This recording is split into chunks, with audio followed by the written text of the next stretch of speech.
Hello and welcome to Camfy. Myself Aftab Pasha Khan. और आज हम स्टार्ट करेंगे बायोलॉजी। बायोलॉजी आज स्टार्ट होने वाली है क्लास 11th की, चैप्टर नंबर 1, पहली यूनिट का चैप्टर नंबर 1, लिविंग वर्ल्ड। सो आज हम लिविंग वर्ल्ड से स्टार्ट करेंगे। ये बच्चे नीट 2024, नीट 2023 बोर्ड्स के बच्चे सब ये लेक्चर अटेंड कर सकते हैं। एनसीईआरटी बेस्ड जो है ये लेक्चर होने वाला है और कुछ एक्स्ट्रा पॉइंट्स। ठीक है, तो हम स्टार्ट करते हैं हमारा ये लेक्चर। Living world. देखिए, लिविंग वर्ल्ड आप जैसे उठाते हो एनसीईआरटी में, सो एनसीईआरटी में जब भी आप लिविंग वर्ल्ड उठाते हो तो सबसे पहले आपको देते हैं ये साइंटिस्ट। इन साइंटिस्ट का नाम है अर्नस्ट मेयर। क्या है ये साइंटिस्ट का नाम? ये साइंटिस्ट का नाम है अर्नस्ट मेयर, याद रखना है। ठीक है, अर्नस्ट मेयर के बारे में कुछ बातें देखे रखिए, वो हमें याद रखना है। देखिए, इन्हें डार्विन ऑफ 20th सेंचुरी कहा जाता है। ऐसा क्यों? क्योंकि जो डार्विन थे उन्होंने इवोल्यूशन पे बहुत काम किया है कि नहीं। और ये जो अर्नस्ट मेयर थे ये भी इवोल्यूशन पे ही काम कर रहे थे। ठीक है, इवोल्यूशनरी बायोलॉजिस्ट थे ये। तो इन्हें 20वीं सदी का डार्विन कहते थे। He was known as Darwin of 20th century. He was the evolutionary biologist. Mayr को 3 अवार्ड्स जो हैं नवाजा गया। कितने अवार्ड्स दिए गए थे? 3 अवार्ड्स, 3 प्राइजेस इन्हें दिए गए थे। और इन 3 प्राइजेस को ट्रिपल क्रोन ऑफ बायोलॉजी भी कहते हैं, है कि नहीं। ट्रिपल क्रोन ऑफ बायोलॉजी किसे मिला हुआ है? अर्नस्ट मेयर को ट्रिपल क्रोन ऑफ बायोलॉजी मिला हुआ है। Mayr awarded with 3 prizes, that is triple crown of biology. वो 3 प्राइजेस कौन से थे? बेल्जन प्राइज, 1 सेकेंड ना, दिस इज बेल्जन।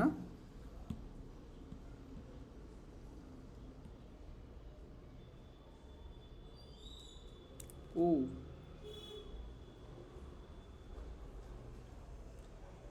ये बेल्जन है। ठीक है, आप इसे करेक्ट कर देना, जेड है यहाँ पे। तो पहला प्राइज था बेल्जन प्राइज, दूसरा प्राइज था इंटरनेशनल प्राइज फॉर बायोलॉजी, तीसरा प्राइज था क्रैफूड प्राइज। ठीक है, क्रैफूड प्राइज। तो 3 प्राइजेस थे, Balzan prize, international prize for biology, then Crafoord prize. ठीक है, इन्हीं 3 को हम ट्रिपल क्रोन ऑफ बायोलॉजी कहते हैं। फिर उसके बाद इन्होंने किस किस पर रिसर्च की? इनकी रिसर्च इवोल्यूशन से भी आगे थी, मतलब इवोल्यूशन के साथ साथ और किस पे थी? ऑर्निथोलॉजी इन्होंने पढ़ा। ऑर्निथोलॉजी क्या होता है? Study of birds. ठीक है, इन्होंने ऑर्निथोलॉजी पे काम किया है। थोड़ा और जूम कर लेंगे, इन्होंने ऑर्निथोलॉजी पे काम किया है। इन्होंने टेक्सोनॉमी पे काम किया है। अब टेक्सोनॉमी क्या होती है हम आगे पढ़ेंगे इसी चैप्टर में। ठीक है, इन्होंने जू जियोग्राफी, मतलब एनिमल्स की जियोग्राफी में कहाँ पाए जाते हैं क्या, उस पर काम किया। इवोल्यूशन मतलब किस तरह से ऑर्गेनिजम्स इवॉल्व हुए हैं उसके बारे में। सिस्टमैटिक्स ये भी हम इसी चैप्टर में पढ़ेंगे। And history and philosophy of biology, biology की हिस्ट्री और फिलॉसफी भी इन्होंने पढ़ी। ठीक है, ही ऑल्सो पायोनियर मतलब इन्होंने ही शुरुआत की किस चीज़ की? Currently accepted definition of biological species. जो बायोलॉजिकल स्पीशीज़ की जो करेंटली एक्सेप्टेड डेफिनेशन है उसकी शुरुआत इन्होंने की है, इन्होंने ही दी है। ठीक है, बायोलॉजिकल कंसेप्ट ऑफ स्पीशीज़ इन्होंने ही दिया था। किसने दिया था? अर्नस्ट मेयर ने दिया था। बायोलॉजिकल कंसेप्ट ऑफ स्पीशीज़ का एक बायोलॉजिकल कंसेप्ट इन्होंने दिया था। मेयर एक ऐसे साइंटिस्ट है पूरी एनसीईआरटी में बायोलॉजी की जो 100 की एज में जिनकी डेथ हुई। ठीक है, ये हमने मेयर के बारे में पढ़ लिया। अब इसे एक बार फिर रीड कर लेना, आपको मैंने सब समझा दिया। चलिए आ जाते हैं नेक्स्ट। लिविंग वर्ल्ड हम पढ़ रहे हैं। लिविंग वर्ल्ड लिविंग वर्ल्ड जब आप पढ़ते हो तो आपको पता होना चाहिए। अब एक्चुअल चैप्टर स्टार्ट हो गया है, एक्चुअल चैप्टर जो है हमारा स्टार्ट हो गया। लिविंग वर्ल्ड मतलब इस दुनिया में जितनी भी ऑर्गेनिजम्स है, जितने भी जीव जंतु है कि नहीं, इस दुनिया में है। तो ये दुनिया कैसी हो गई? Living world. तो लिविंग वर्ल्ड से पहले आपको ये समझना पड़ेगा कि वो लिविंग का मतलब क्या होता है। What is the meaning of that word living? तो आइए समझते हैं लिविंग क्या। देखिए, लिविंग को समझने से पहले आपको ये समझना पड़ेगा कि लाइफ स्पैन क्या होती है। देखो, लाइफ स्पैन का मतलब ये होता है वो period of time from birth to natural death sorry, birth से लेके नेचुरल डेथ तक का समय, जो ये पीरियड है, ये है हमारा लाइफ स्पैन। ठीक है। अब कुछ ऐसे कैरेक्टरिस्टिक है, कुछ ऐसे कैरेक्टरिस्टिक्स है जो किसी चीज़ को लिविंग बनाती है। अगर ये कैरेक्टरिस्टिक्स दिखे तो हम कह सकते हैं कि वो व्यक्ति लिविंग है कि नहीं। बट ऐसा भी होता है कि कुछ कैरेक्टरिस्टिक्स होते हैं जो लिविंग मतलब एक ऑर्गेनिज्म लिविंग है, बट वो कैरेक्टरिस्टिक उसमें नहीं है कि नहीं। तो ऐसे कौन से कैरेक्टरिस्टिक है आपको समझेगा, सुनते जाओ बस। कैरेक्टरिस्टिक ऑफ लिविंग, ऐसे कौन से कैरेक्टरिस्टिक है जो किसी को लिविंग बनाती है। ग्रोथ, हम लिविंग है, हम ग्रोथ करते हैं, हाँ हमारी हाइट बढ़ती है, हमारा मास बढ़ता है, ठीक है, हम ग्रोथ करते हैं। रिप्रोडक्शन, हाँ हम ह्यूमंस करते हैं रिप्रोडक्शन, है कि नहीं। पेरेंट ने बनाए ऑफ स्प्रिंग, है कि नहीं, रिप्रोडक्शन होता है। फिर उसके बाद एबिलिटी टू सेंस, हम कॉन्शियस है। जैसे ही सर्दी होती तो हम शिवर करते, धूप आई तो हम घर में चले जाते, या वी आर सेंसिबल। हमारे पास एक सेंस है जो हम we can sense the environment. जैसे हम ह्यूमंस ही नहीं, जैसे कुछ होते मस्क डियर या जैसे कोई भी, जैसे स्क्वेरल है, सन बास्क लेके फिर अपने बिल में चले जाना, या जैसे साइबेरियन क्रेन्स है कि नहीं। सर्दी के दिनों में जो है भरतपुर आती है। मतलब ये जो इन्वायरमेंट के प्रति रिस्पॉन्स है, हम लिविंग ऑर्गेनिजम्स शो करते हैं कि नहीं।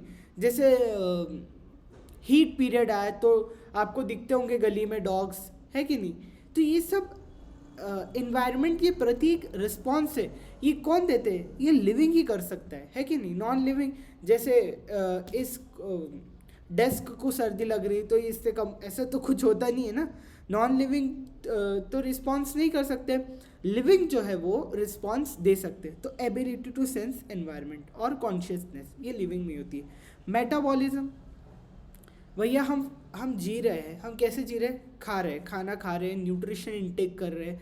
तो वो न्यूट्रिशन को मेटाबोलाइज भी तो हम करते हैं, उससे ब्रेक डाउन करते हैं कि नहीं, ब्रेक डाउन एंड बिल्डअप करते उस सब्सटेंसेस को, है कि नहीं। तो मेटाबॉलिज्म तो होता ही है भैया। फिर आ जाते हैं सेलुलर ऑर्गेनाइजेशन। सेलुलर ऑर्गेनाइजेशन तो मेन है। अगर सेल है, अगर सेल ही नहीं होगा तो कैसे लिविंग होगा। हमारी बॉडी किससे बनी है? सेल से बनी है। दुनिया में जितनी भी लिविंग चीज़ें जिसमें जान है वो क्या है? सेल्यूलर, ठीक है। और क्या होता है? एमरजेंस, ठीक है। एमरजेंस क्या होता है आगे देखेंगे।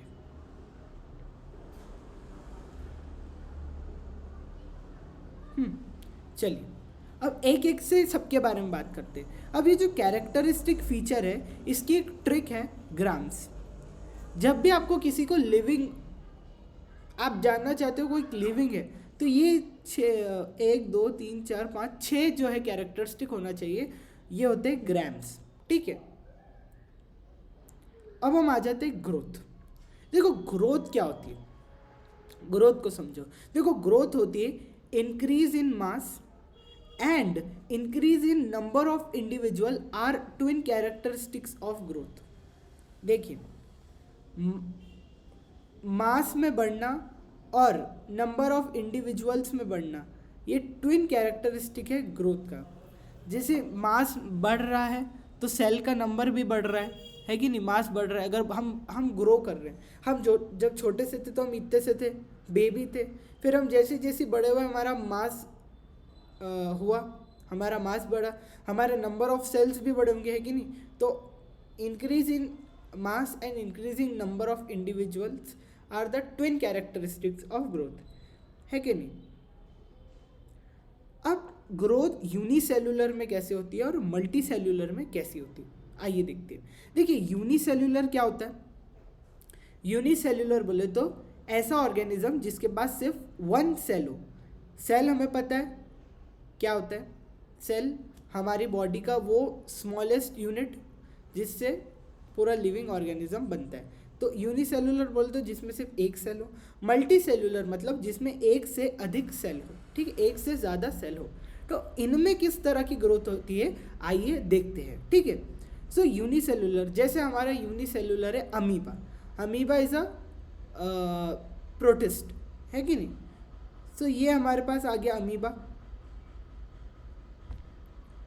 अब इस अमीबा पे क्या हुआ, इसने फूड इनटेक किया, इसको न्यूट्रिशन मिला तो इसका मास बढ़ा, मास बढ़ा, और जैसे ही इसका मास बढ़ा ये टूट गया, इसमें सेल डिवीजन हो गया। तो इसने क्या कर दिया, रिप्रोड्यूस कर दिया। इसने यहाँ ग्रो किया और ग्रो करके रिप्रोड्यूस कर दिया। रिप्रोडक्शन का मतलब ही क्या होता है, पेरेंट से ऑफस्प्रिंग का मरना, सॉरी ऑफस्प्रिंग का बनना, ठीक है। सो पेरेंट्स से ऑफस्प्रिंग का बनना इज रिप्रोडक्शन। तो इसने यहाँ सेल ग्रो किया और यहाँ क्या हुआ, सेल डिवीजन हो गया। तो हुआ क्या कि growth and reproduction are mutually intrinsic. जैसी ग्रोथ हुई वैसी रिप्रोडक्शन हो गया। क्या हमारे में ऐसा होता है, हम मल्टी सेलुलर है, हम ग्रो कर रहे हैं तो हमारा रिप्रोडक्शन भी हो रहा है। जैसे मैं बढ़ रहा हूँ तो छोटे छोटे और दो चार हो जा रहे, ऐसा तो नहीं होता है ना। दो चार ऑफस्प्रिंग, जैसे मैं बड़ा हुआ तो मैं अलग अलग हो गया, फिर वो दो ग्रो कर गए, फिर वो, ऐसा तो कुछ नहीं होता है ना। तो यूनिसेलुलर में इस तरह का होता है, बट मल्टी सेलुलर में ऐसा नहीं होता। देखो क्वेश्चन आ सकता है कि growth and reproduction are mutually intrinsic in unicellular. ये बात याद रखना है, इस चीज़ का मतलब समझो कि जैसी ग्रोथ हुई वैसी ही रिप्रोडक्शन हो गया। Growth and reproduction are mutually intrinsic in unicellular organism. इसका एग्जांपल है अमीबा जो कि एक प्रोटिस्ट है, और बैक्टीरिया जो कि हमारा ये है किंगडम मोनेरा का मेंबर, प्रोकैरियोटिज्म, ठीक है। मल्टी सेलुलर पे आ जाते हैं। देखो मल्टी सेलुलर में क्या होता है, जैसे हम खुद का एग्जांपल लेते हैं। हम जब हमारी मदर के वूम में थे तो हम जाइगोट के फॉर्म में थे, है कि नहीं। मतलब जैसी मेल गैमेट मिला, फीमेल गैमेट मिला तो जाइगोट बन जाता है, फिर वो ग्रो करके एम्ब्रियो बना देता है। इतना तो सबको समझता है कि नहीं। तो वही हो रहा है, जाइगोट एम्ब्रियो में कन्वर्ट हो रहा है। देखो हाँ, जाइगोट में ग्रोथ हुई, जाइगोट में सेल डिवीजन हुआ, देखो increase in number of individual, है कि नहीं। सेल बढ़ा, फिर और 2 से 4 हुए, है कि नहीं। और फिर ये बच्चे का जन्म हुआ और फिर वो एक बार मतलब एडल्ट हो गया, है कि नहीं। उसका जन्म हो गया और फिर वो एडल्ट बना, फिर उसने रिप्रोड्यूस करा। तो आप यहाँ देख रहे हो, यहाँ ग्रोथ है और यहाँ रिप्रोडक्शन है, कितना अलग अलग फेनोमेना है। यहाँ के जैसा नहीं, यहाँ पे ग्रोथ हुई तो रिप्रोडक्शन हो गया, बट यहाँ क्या हुआ, पहले ग्रोथ हुई फिर रिप्रोडक्शन हुआ। तो इस केस में हम ये कह सकते हैं that growth and reproduction are extrinsic. Growth अलग हो रही है, रिप्रोडक्शन अलग हो रही है, ठीक है। अब हम आ जाते हैं प्लांट्स में और एनिमल्स में। Growth in plants and growth in animals, ठीक है। देखिए अगर हम प्लांट्स में ग्रोथ की बात करें तो प्लांट्स में अनलिमिटेड ग्रोथ होती रहती है। पूरी लाइफ स्पैन में जो है प्लांट ग्रो करते रहता है, ठीक है, पूरी लाइफ स्पैन में। लेकिन एनिमल्स की एक लिमिटेड ग्रोथ होती है। जैसे हम ह्यूमन्स ही ले लेते हैं, हमारी हाइट कब तक बढ़ती है, बहुत से बहुत 20 साल, 21 साल, 22 साल, उसके बाद तो नहीं ग्रो करती है कि नहीं। क्यों ऐसा होता है, क्योंकि एनिमल्स में जो है लिमिटेड और डेफिनेट ग्रोथ होती है, वेयर एज प्लांट्स में जो है अनलिमिटेड और इनडेफिनेट ग्रोथ होती है। ये बात समझ गई। अब क्या नॉन लिविंग थिंग्स भी ग्रोथ शो करते हैं? क्या लिविंग के साथ साथ नॉन लिविंग थिंग भी ग्रोथ शो करते हैं? देखो, सबसे पहले हम लिविंग पे आ जाते हैं। देखिए, लिविंग जो ग्रोथ शो करता है वो इंट्रिंसिक होता है, और नॉन लिविंग भी ग्रोथ शो करता है। वो जो ग्रोथ होती है वो एक्सटर्नल ग्रोथ होती है। वो कैसी ग्रोथ होती है? External growth. लिविंग में कैसी ग्रोथ होती है? Internal growth. देखिए, लिविंग की जो ग्रोथ होती है वो यूनिडायरेक्शनल होती है और इरिवर्सिबल होती है। अब मैं आपको इसका एग्जांपल बताता हूँ। जैसे हम ह्यूमंस, हमारी हाइट बढ़ती है ना, कभी कम नहीं होती। जैसे आप किसी व्यक्ति से, जैसे आप, एक बच्चा है 5 साल का, ठीक है, जब उससे आप 5 साल बाद मिले, जब वो 10 साल का हुआ, वो थोड़ा लंबा हो गया, है कि नहीं? तो जब आप उससे इतने साल बाद मिले, वो लंबा हो गया। अब आप उससे फिर 5 साल बाद मिले, जब वो 15 साल का हो गया, तो उसकी हाइट छोटी हो गई। ऐसा कुछ देखा आपने? तो ये क्या है? इरिवर्सिबल है, कभी रिवर्स नहीं जाती है हाइट, इरिवर्सिबल। और यूनिडायरेक्शनल है, एक ही डायरेक्शनल में हो रहा है। ऐसा नहीं कि यहाँ से एक उग गया, यहाँ ऐसा तो कुछ नहीं होता है ना। यूनिडायरेक्शनल, एक ही डायरेक्शन। बोले यहाँ से ग्रोथ कर रहे थे, फिर ऐसा मन हुआ ग्रोथ करने का, ऐसा तो नहीं होता है ना, ठीक है। और इंटरनल ग्रोथ होती है। ऐसा नहीं है कि बाहर से कुछ सीमेंट डाल के लाए हमारे ऊपर, ऐसा नहीं है ना कि ये पहले इतना था, फिर उसके ऊपर सीमेंट डाले, फिर इसके ऊपर कुछ कुछ प्लास्टर करे तो इसकी ग्रोथ हो गई। ऐसा नहीं होता है। इंटरनल ग्रोथ होती है, सेल अंदरूनी रूप से जो है वो ग्रो करता है, ठीक है। वेयर एज नॉन लिविंग की ग्रोथ ये सीमेंट वाली होती है। जैसे ये लोग जो है एक्सटर्नल ग्रोथ शो करते हैं। लिविंग एक्सटर्नल ग्रोथ नहीं शो करता है, इंटरनल ग्रोथ शो करता है। रिवर्सिबल और बाय डायरेक्शनल ग्रोथ भी होती है इनमें। नॉन लिविंग में रिवर्सिबल और बाय डायरेक्शनल ग्रोथ भी होती है। नॉन लिविंग का एग्जांपल है माउंटेन। अब भैया, जो आप माउंटेन्स देखते हो, वो माउंटेन्स एज इट इज थोड़ी बन गए होंगे। बहुत समय बाद जब एक के ऊपर एक पत्थर आए, मिट्टी आई, जब ये पहाड़ बढ़ता गया बढ़ता गया बढ़ता गया, और ये बहुत बड़ा चट्टान बन गया, है कि नहीं? बहुत बड़ा पहाड़ बन गया। तो इसमें ग्रोथ तो हुई ना, बट कैसी ग्रोथ हुई? एक्सटर्नल। तो हम क्या कह सकते हैं? नॉन लिविंग ग्रोथ शो करते हैं। हाँ, ग्रोथ शो करते हैं। देखो, ग्रो कर रहा है, अभी इतना था, इतना था, इतना था, 1000 साल बाद इतना बड़ा हो गया, बहुत बड़ा हो गया। तो नॉन लिविंग ग्रोथ शो करते हैं, बट एक्सटर्नल ग्रोथ, और लिविंग इंटरनल ग्रोथ। और इनकी ग्रोथ रिवर्सिबल है। अब ये देखो, ये पहाड़ को तुम तोड़ दो तो पहाड़ छोटा हो गया। 5 साल बाद तुम आए तो पहाड़ तुम्हारे को छोटा मिला, तो तुम सोचोगे किसी ने पहाड़ आके तोड़ दिया होगा, जैसे माउंटेन। तो हमने ये देख लिया कि ऐसा ऐसा होता है। अब इस पूरे चैप्टर में आप एक चीज़ पढ़ोगे, डिफाइनिंग प्रॉपर्टी। तो हम डिफाइनिंग प्रॉपर्टी का मतलब समझ लेते हैं कि व्हाट इज डिफाइनिंग प्रॉपर्टी, ठीक है। तो आइए समझते हैं कि डिफाइनिंग प्रॉपर्टी क्या होती है। देखो, डिफाइनिंग प्रॉपर्टी क्या होती है?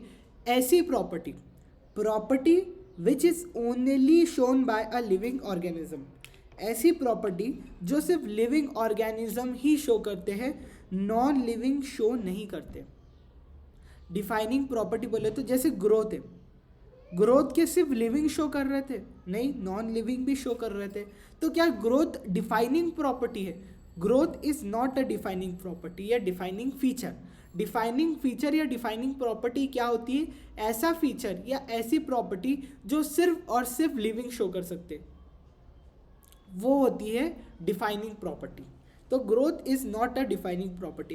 क्वेश्चन है, growth is a defining property? Yes, B no, C may be और may not be, D none of the above. तो हमारा आंसर है that no, it is not a defining property. फिर हम आ जाते हैं रिप्रोडक्शन में। देखो, डिफाइनिंग प्रॉपर्टी का मतलब समझा, ऐसी प्रॉपर्टी जो सिर्फ लिविंग शो कर सकता है, नॉन लिविंग शो नहीं कर सकता है। अब हम आ जाते हैं रिप्रोडक्शन पे। देखो, रिप्रोडक्शन क्या होता है? The process of producing same type of offspring. जैसे ह्यूमन है कि नहीं? तो ह्यूमन का जो बच्चा है, जैसे हमारे पास जो है वो है ह्यूमन है, तो ह्यूमन का जो बच्चा है वो भी ह्यूमन होगा, है कि नहीं? सेम टाइप का और ऑफस्प्रिंग हो रहा है। ऐसा नहीं कि ह्यूमन का बच्चा कैट हो रहा है कि नहीं? ऐसा तो नहीं कि ह्यूमन का बच्चा कैट हो रहा है, रुको कैट अच्छे से बनाएंगे, है कि नहीं? ऐसा तो नहीं है। तो रिप्रोडक्शन एक ऐसा प्रोसेस है जहाँ आप सेम टाइप के ऑफस्प्रिंग शो करते हैं, बट कुछ एक्सेप्शन है। जैसे म्यूल होता है, म्यूल जो होता है वो स्टेराइल होता है। मैं यहाँ लिख देता हूँ दैट म्यूल जो होता है वो स्टेराइल होता है, फर्टाइल नहीं होता है, इट इज़ स्टेराइल। मतलब वो ऑफस्प्रिंग प्रोड्यूस नहीं कर सकता है। स्टेराइल का मतलब होता है जो बच्चे पैदा नहीं कर सकता है साधारण शब्दों में। तो म्यूल बनता कैसे है? म्यूल जो है मेल डोंकी और फीमेल हॉर्स का बच्चा है। किसका बच्चा है? मेल मेल मेल डोंकी और फीमेल हॉर्स, है कि नहीं? उनकी प्रोजेनी है म्यूल। तो म्यूल होता है स्टेराइल, ठीक है। उसी तरह जो हनी कोम्ब में जो होते हैं honey bee, worker honey bee, so worker honey bee भी जो होते हैं हमारे स्टेराइल होते हैं, ठीक है। इनफर्टाइल ह्यूमन कपल, है कि नहीं? इनफर्टाइल ज़रूरी थोड़ी हर ह्यूमन जो है वो ऑफस्प्रिंग प्रोड्यूस करे। आपने बहुत सारे केसेस देखे होंगे जहाँ ह्यूमन जो है कंसीव नहीं कर पाता है। सो क्या हम कहते कि जो कंसीव नहीं करता है वो बेजान है, लिविंग नहीं है? ऐसा तो नहीं कह सकते ना। जो बच्चे पैदा नहीं कर सकता है वो उसमें जान ही नहीं है, वो लिविंग ही नहीं है। हम ऐसे थोड़ी कह सकते, वो तो लिविंग है। तो क्या हम कह सकते कि रिप्रोडक्शन एक डिफाइनिंग फीचर नहीं है? हाँ, कह सकते। क्या reproduction non living organisms show करते? क्या non living things reproduction show करते? एक पहाड़ से दो पहाड़ बन गए, ऐसा कुछ सुना है? नहीं, ये लोग रिप्रोडक्शन शो नहीं करते। नहीं बोले, लेकिन पहाड़ को जब तोड़ दिए तो वो दो पहाड़ बन गए, ऐसा नहीं है। इसको रिप्रोडक्शन नहीं कहेंगे। रिप्रोडक्शन एक डिफाइनिंग फीचर नहीं है। हाँ, रिप्रोडक्शन नॉन लिविंग में नहीं मिलता है, बट लिविंग में जो है कुछ लिविंग्स में नहीं मिलता है कि नहीं? तो रिप्रोडक्शन एक डिफाइनिंग फीचर नहीं है। हम नहीं कह सकते कि जो रिप्रोड्यूस कर सकता है वो ही जिंदा है। कुछ लोग हैं जो रिप्रोड्यूस नहीं कर सकते but they are living. Common modes of, अब देखो, अब दो तरह के रिप्रोडक्शन होते हैं, एसेक्सुअल और सेक्सुअल। आइए देखते हैं एसेक्सुअल क्या होता है और सेक्सुअल क्या होता है। सुना होगा बचपन से सेक्सुअल एसेक्सुअल 10वीं तक, है कि नहीं? तो एसेक्सुअल रिप्रोडक्शन क्या होती है और सेक्सुअल रिप्रोडक्शन क्या होती है, आइए देखते हैं, ठीक है।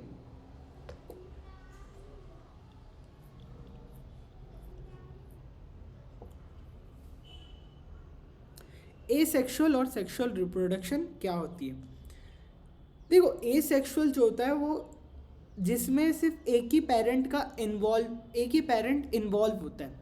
मतलब एसेक्सुअल रिप्रोडक्शन इज यूनिपेरेंटल। हम क्या कह सकते हैं? That asexual reproduction is uniparental, whereas sexual reproduction is biparental. देखो, सेक्सुअल रिप्रोडक्शन जैसे हम ह्यूमन सेक्सुअल रिप्रोडक्शन शो करते हैं, मेल फीमेल होती है और मेल होता है, दो मेल का स्पर्म होता है और फीमेल का ओवा होता है, इनका फ्यूज़ होकर जाइगोट बनता है, ठीक है। फिर वो आगे जाके ग्रो करके एक ह्यूमन बना देते हैं। तो सेक्सुअल रिप्रोडक्शन में दो पेरेंट्स की ज़रूरत होती है, ठीक है। गैमेट फ्यूजन होती है, मियोसिस होता है, ठीक है। मियोसिस का मतलब क्या होता है समझते हो ना थोड़ा बहुत?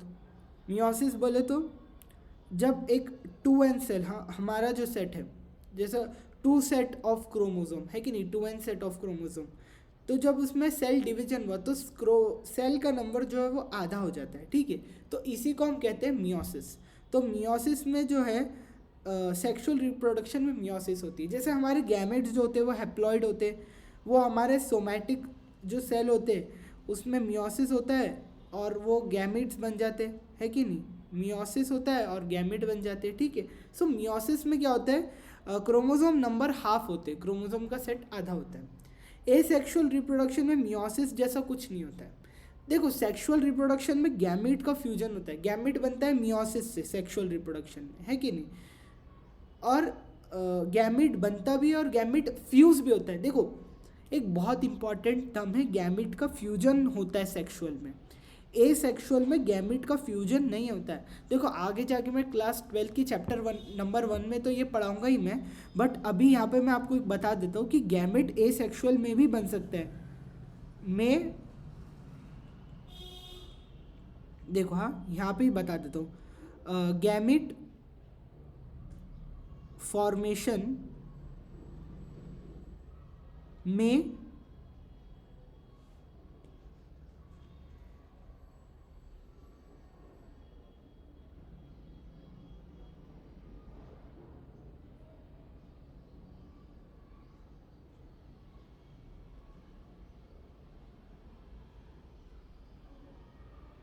हम्म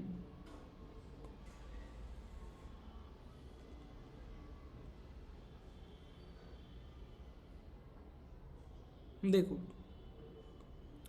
एसेक्सुअल में गैमिट फ्यूजन नहीं होता है, बट गैमिट फॉर्मेशन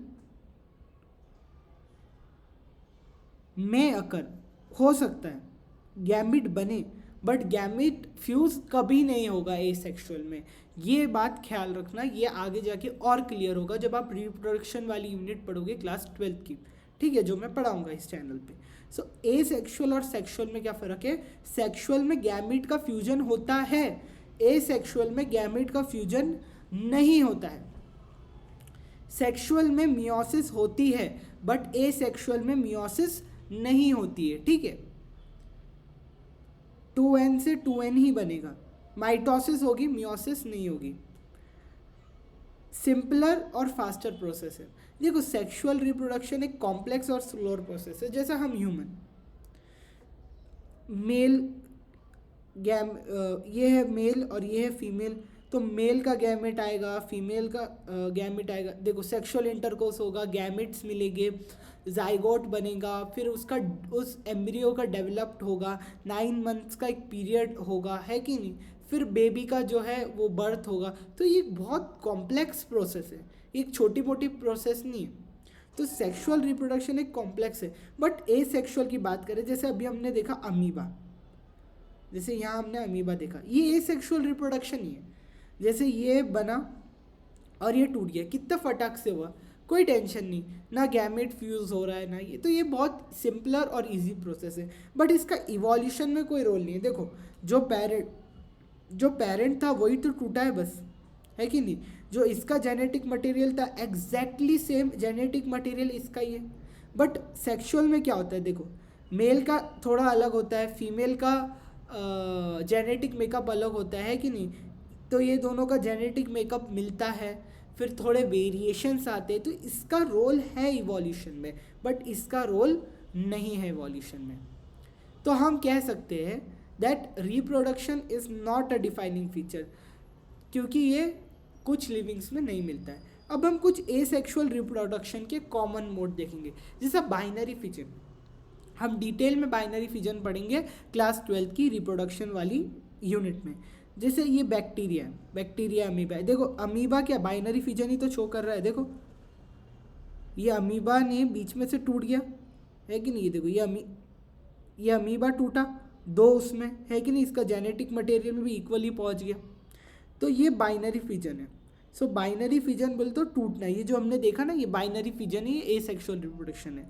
जैसे ईस्ट और हाइड्रा में होता है बर्डिंग। जैसे मान लो ये ईस्ट है, तो ईस्ट पे ऐसी बर्ड उठ जाती है, ये बर्ड जो है आगे जाके ग्रो करती है, थोड़ी ग्रो करती है और बर्ड ऑफ हो जाती है, टूट जाती है, फिर ये जो है ग्रो कर जाती है, ठीक है, ये बर्ड जो है ग्रो कर जाती है। हाइड्रा में भी ऐसी होता है, जैसे मान लो ये हमारा हाइड्रा है, ऐसा कुछ हाइड्रा का शेप होता है, और ये ऐसी एक बर्ड आ जाती है, फिर क्या होता है, ये बर्ड टूटती है, फिर ये ग्रो कर जाती है न्यू इंडिविजुअल में। तो ये भी क्या हुआ, एसेक्सुअल। क्यों? क्योंकि गैमेट का फ्यूजन हुआ है? नहीं हुआ है। फ्रैगमेंटेशन जो होता है वो कहाँ कहाँ होता है? देखो, फिलामेंटस एल्गी में, ऐसी एल्गी जो फिलामेंटस है उसमें होगा, ठीक है। और किस में होगा? फंजाई में होगा, ठीक है। जो मोसेस होता है, mosses is a bryophyte, no mosses क्या है हमारा, हाँ ब्रायोफाइट, है कि नहीं। सो मोसेस में क्या दिखता है हमें, मोसेस की जो फिलामेंटस स्टेज है, protonema is a filamentous stage in Moses. तो प्रोटोनीमा एक स्टेज है मोसेस की, तो उसमें भी फ्रेगमेंटेशन होता है। देखो, फ्रेगमेंटेशन क्या होता है, जैसे मान लो हमारे पास ये फिलामेंट टाइप की चीज़ों में होता है, ये टूट गया, मान लो ये फिलामेंटस एल्गी टूट गया फ्रैगमेंट्स में, ठीक है। तो ये फ्रैगमेंट्स अलग अलग जाके एक नए फिलामेंटस एल्गी में ग्रो कर जाएंगे अलग अलग। जैसे मान लो ये हमारे पास एक वो है फिलामेंटस एल्गी है, तो ये टूटा, फ्रैगमेंट्स में टूटा, और ये आगे जाके क्या हुआ, ग्रो कर गया, क्या हुआ, आगे जाके ग्रो कर लिया। तो ये क्या हो गया हमारा फ्रेगमेंटेशन। अब हम आ जाते हैं थ्रू रीजेनरेशन में। देखो थ्रू रीजेनरेशन किस में होती है, जैसे हमारी होती है प्लेनेरिया, प्लेनेरिया ठीक है, फ्लैट वॉर्म, फ्लैट वॉर्म होता है, प्लेनेरिया क्या होता है, फ्लैट वॉर्म, प्लेटी हेलमिंथ होता है ये, इनमें होती है थ्रू रीजेनरेशन। थ्रू रीजेनरेशन मतलब क्या, जो फ्रेगमेंटेड ऑर्गेनिज्म है regenerated the lost part of its body and becomes a new organism. जैसे इसका एक ये जो है हमारे पास प्लेनेरिया है, हाँ, और ये टूटा, तो ये जो है जो टूटे हुआ है ये तो बना लेगा, और ये जिसका टूटे हुआ पार्ट है वो भी एक प्लेनेरिया बना देगा। तो ये थ्रू रीजेनरेशन हुआ। तो प्लेनेरिया एक ऐसा ऑर्गेनिज्म है जो थ्रू रीजेनरेशन शो करता है, ठीक है। अच्छा, और किस तरह से आप एसेक्सुअल रिप्रोडक्शन शो कर सकते हो, स्पोर फॉर्म करके, स्पोर है कि नहीं, एल्गी में और फंजाई में स्पोर फॉर्मेशन करके, स्पोर फॉर्मेशन वगैरह हम सब पढ़ेंगे कहाँ पर, रिप्रोडक्शन वाले चैप्टर में ऑफ क्लास 12 चैप्टर नंबर 1। अब देखो, अब हम आ जाते हैं नेक्स्ट। 30 मिनट का वीडियो हो गया है, अच्छे से पढ़ना है, एकदम मस्त बने रहना है। होप कि आप लोगों को सब समझ आ रहा होगा। देखो एकदम मस्त बेहतरीन स्लाइड्स बनाया मैंने, इसके लिए कमेंट्स में एक बार तारीफ़ कर देना, बहुत मेहनत लगी है, ठीक है। तो कॉन्शियसनेस और सेंसिटिविटी इसके बारे में पढ़ेंगे। देखो कॉन्शियसनेस क्या होता है, कॉन्शियसनेस और सेंसिटिविटी क्या होती है। देखो सेंसिटिविटी का मतलब होता है ability to sense environment. What is sensitivity, sensitivity is ability to sense environment. अपने एक्सटर्नल स्टिमुलाई बोले तो सिग्नल्स को परसीव करना, सेंस करना इज सेंसिटिविटी। ये नॉन लिविंग शो नहीं करेंगे। जैसे मान लो इस पेन को मैंने थप्पड़ मारा, हट हट, तो ये क्या मेरे को थप्पड़ मारेगा फिर से, नहीं। अगर मैं किसी लिविंग को लाऊं और उसको मैं थप्पड़ मारूं तो वो मुझे बराबर से थप्पड़ मारेगा। तो लिविंग, तो हम इससे क्या डिटेक्ट कर सकते हैं इस एक्सपेरिमेंट से, दैट लिविंग शो सेंसिटिविटी। जैसे अगर मैं कुछ भी करूं तो एक लिविंग रिस्पॉन्ड करेगा, मैंने आवाज़ दी किसी को, ओ भाई इधर आओ, तो वो सुनेगा, अरे मुझे बोल रहे क्या, तो वो आ जाएगा। लेकिन मैं अगर उस जैसे मान लो वो वहाँ एक चेयर रखी हुई है, उसको मैं बोला इधर आ, तो चेयर आएंगी क्या, नहीं। तो नॉन लिविंग जो है वो सेंसिटिविटी शो नहीं करते, रिस्पॉन्स शो नहीं करते। बट जो है सारे ऑर्गेनिज्म जो है वो सेंसिटिविटी शो करते हैं कि नहीं, they are sensitive, they can perceive stimuli without any exception. So it is a defining feature. देखो अभी तक सिर्फ एक ही है जो डिफाइनिंग फीचर आया, वो है कॉन्शियसनेस। अब एक क्वेश्चन है एनसीईआरटी में, डेट क्वेश्चन आगे है, रुको, एक स्टेटमेंट है that human is the only organism, human एक ऐसा ऑर्गेनिज्म है who is aware about himself, known as self consciousness. हमें पता है हम क्या है, हमें हमारी पहचान पता है। मुझे मेरा नाम पता है, आफ्ताब। मैं जानता हूँ कि मैं कहाँ रहता हूँ, मेरे माता पिता कौन है कि नहीं, आई नो इट। मैं अवेयर हूँ मैं किस कंट्री में रहता हूँ, कहाँ रहता हूँ, मुझे पता है मेरा एड्रेस। मैं कम्युनिकेट कर सकता हूँ अपने साथ वाले लोगों के साथ, है कि नहीं। सो मैं एक ह्यूमन हूँ और मुझे पता है कि मैंने क्या पहना है, मैं अच्छा दिख रहा हूँ कि नहीं दिख रहा हूँ, मेरे बाल कैसे जमे हैं, मैं दिख कैसा रहा हूँ, अच्छा तो लग रहा हूँ ना, अभी मेरा हाल फिलहाल मेरी लाइफ में क्या चल रहा है। तो मैं अवेयर हूँ इस चीज़ के बारे में, मैं सेल्फ कॉन्शियसनेस हूँ, मुझे मेरे बारे में पता है। ऐसा नहीं कि कुछ भी हो रहा है बस, ऐसा नहीं है। I know what is happening around me and with me. So I am human and human is the only organism who is aware about himself, known as self consciousness, है कि नहीं, सेल्फ कॉन्शियसनेस। अब कुत्ते को जाके पूछेंगे तुम्हारा नाम बताओ, कहाँ रहते हो तुम, तो वो बता पाएगा, उसको खुद को पता नहीं वो कौन है, उसका नाम, तो वो सेल्फ कॉन्शियस नहीं है। हाँ वो कॉन्शियस है, उसको आप डराओ तो वो डरेगा, but the thing is about self consciousness, है कि नहीं। अब एक क्वेश्चन है एनसीईआरटी में, that question is a person is lying in a coma on a life support system, ठीक है, in hospital, is that person is living और डेड। क्या हम कहेंगे, एक आदमी जो है कोमा में है और ज़िंदगी और मौत के बीच में लड़ रहा है, सपोर्ट सिस्टम में है वो, ठीक है। लाइफ सपोर्ट सिस्टम में, तो क्या हम उसे जिंदा कहेंगे या मर गया बोलेंगे? क्योंकि कोमा में वो अब होश में नहीं है, उसे हम कहेंगे ब्रेन डेथ। उसका सांसें तो चल रही है, मतलब वो है जिंदा, बट द थिंग इज कि वो ब्रेन डेथ है। तो neither living nor non living, ना हम उसे जीवित कह सकते हैं ना उसे हम मरा हुआ कह सकते हैं। इसको हम हिंदी वर्ड में अधमरा नहीं बोलते कि अधमरा हो गया, अधमरा। तो वो जो कोमा में जो व्यक्ति होता है वो होता है अधमरा, ठीक है। Neither living nor non living, तो ये क्वेश्चन आ सकते हैं, इसको बहुत डिटेल में एक बार अच्छे से पढ़ना, मैंने डिटेल में पढ़ा दिया है, अच्छे से पढ़ना घर जाके।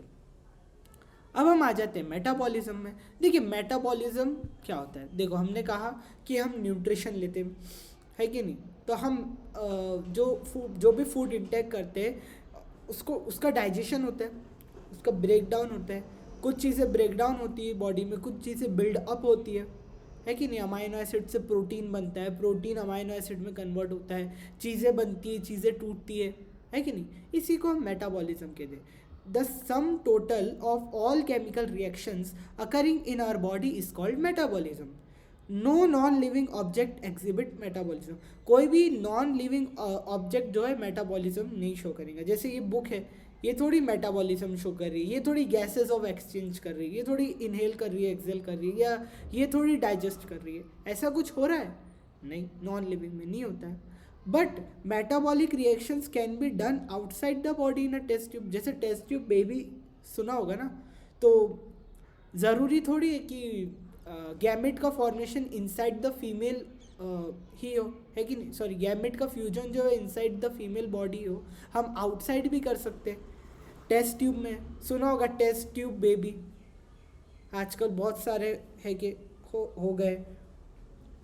तो ये जो वो एक रिएक्शन है ना, फ्यूजन होना, वो सब तो बाहर भी हो सकती है बॉडीज़ के।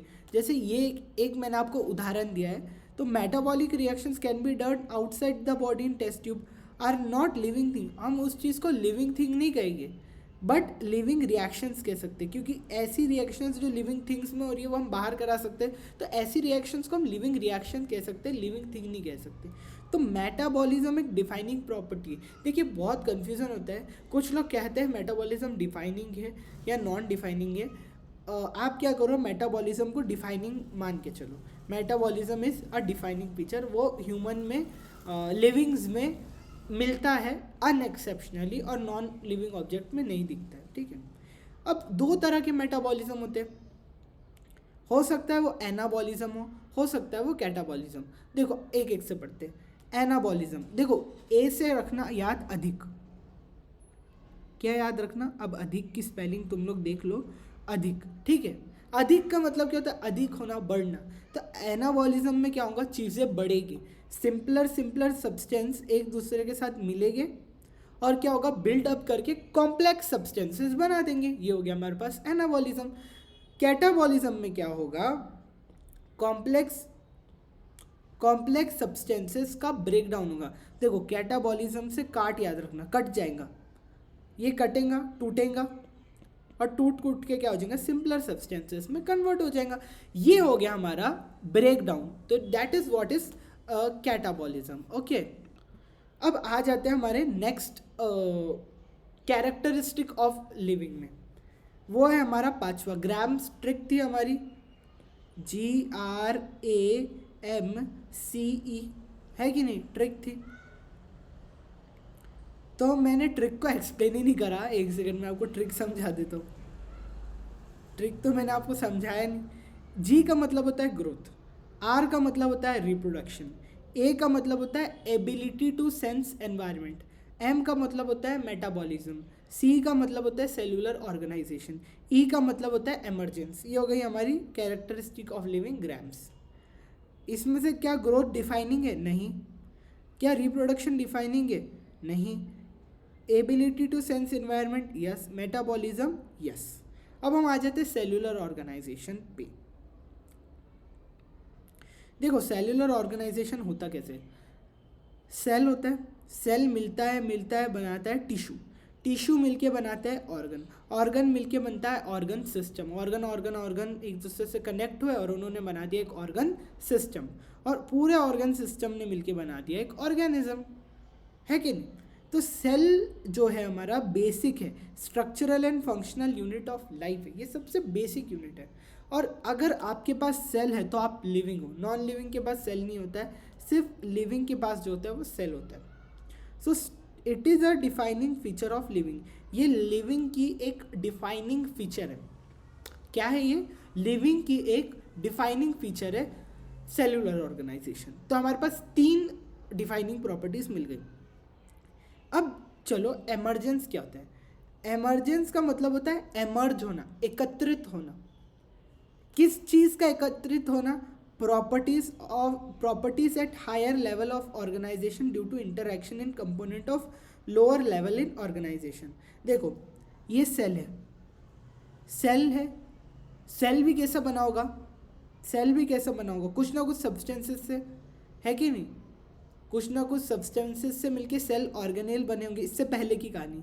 फिर कुछ सब्सटेंसेस मिल के बनाए सेल ऑर्गेनेल, सेल ऑर्गेनेल से सेल बना, फिर सेल से। तो जो लोएस्ट लेवल पे इंटरैक्शन है, वो इंटरैक्शन होने से चीज़ें आगे बढ़ी। जैसे सेल ने आपस में इंटरैक्ट किया और उन्होंने बना दिया टिश्यू, बहुत सारे टिश्यू मिले और उन्होंने बना दिया ऑर्गन ने कोऑर्डिनेट करा, उन्होंने बना दिया ऑर्गन सिस्टम। तो ये जो कोऑर्डिनेशन है लोएस्ट लेवल पे, जो कि इमर्ज कर रहे हैं, जो कि बढ़ावा दे रहे हैं हायर लेवल को। सेल ने इंटरैक्ट करा तो टिश्यू बना तो ऑर्गन बना तो ऑर्गन सिस्टम बना तो ऑर्गेनिज्म। यही हो गया इमरजेंस। ठीक है, इमरजेंस के लिए हमें ऐसा कुछ नहीं है। ठीक है, अब हो गया हमारा ये। अब हम आ जाते हैं डाइवर्सिटी पे। देखो डाइवर्सिटी का मतलब होता है वैरायटी, है कि नहीं? डाइवर्सिटी का मतलब होता है वैरायटी। ठीक है, तो लिविंग वर्ल्ड की डाइवर्सिटी पढ़ेंगे कि हमारे पास किन किन तरह के ऑर्गेनिज्म हैं।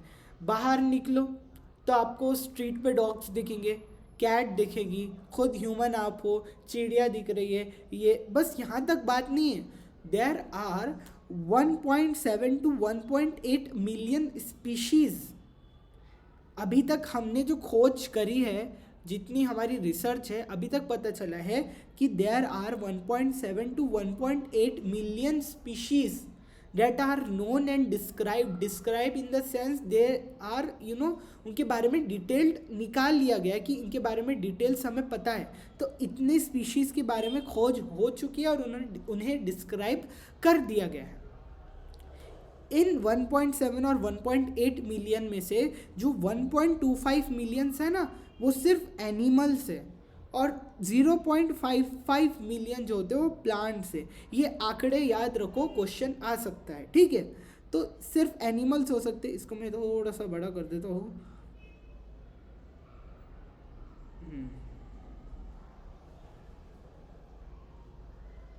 ऐसा कर देंगे, है कि नहीं? आप समझ जाओगे, आप समझदार हो। तो 1.25 मिलियन तो सिर्फ एनिमल है और 0.55 तो सिर्फ प्लांट्स है। ठीक है, अब जो 1.25 मिलियन है ना एनिमल्स में से भी इंसेक्ट सबसे ज़्यादा होता है। Most diverse animals are insect, सबसे ज़्यादा इंसेक्ट्स होते हैं। और प्लांट्स में सबसे ज़्यादा कौन होते हैं? देखो प्लांट्स कौन कौन से होते हैं हमारे पास? एल्गी होता है, फिर बरायोफाइट होता है कि नहीं? टेरिडोफाइट होता है। ये सब हम पढ़ेंगे प्लांट किंगडम में, टेंशन मत लो। अरे हमको तो पता नहीं ये सब क्या बता रहे हो आप, don't need to worry. Pteridophyte होता है, फिर जो होता है जिम्नोस्पर्म, फिर होता है हमारे पास एंजियोस्पर्म, ये सब होता है। ठीक है, तो ये जो एंजियोस्पर्म होता है ना, इन सब में से सबसे ज़्यादा ये पाया जाता है एंजियोस्पर्म।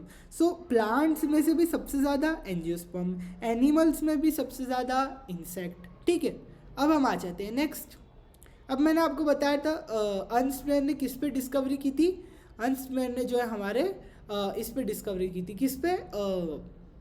टेक्सोनॉमी पे, सिस्टमैटिक्स पे, ऑर्निथोलॉजी में। तो मैंने आपको क्या कहा था कि टेक्सोनॉमी में आपको आगे जाके बताऊंगा। तो ये सही वक्त है, मैं आपको बताता हूँ कि टेक्सोनॉमी क्या होती है। उससे पहले थोड़ा सा मैं इसको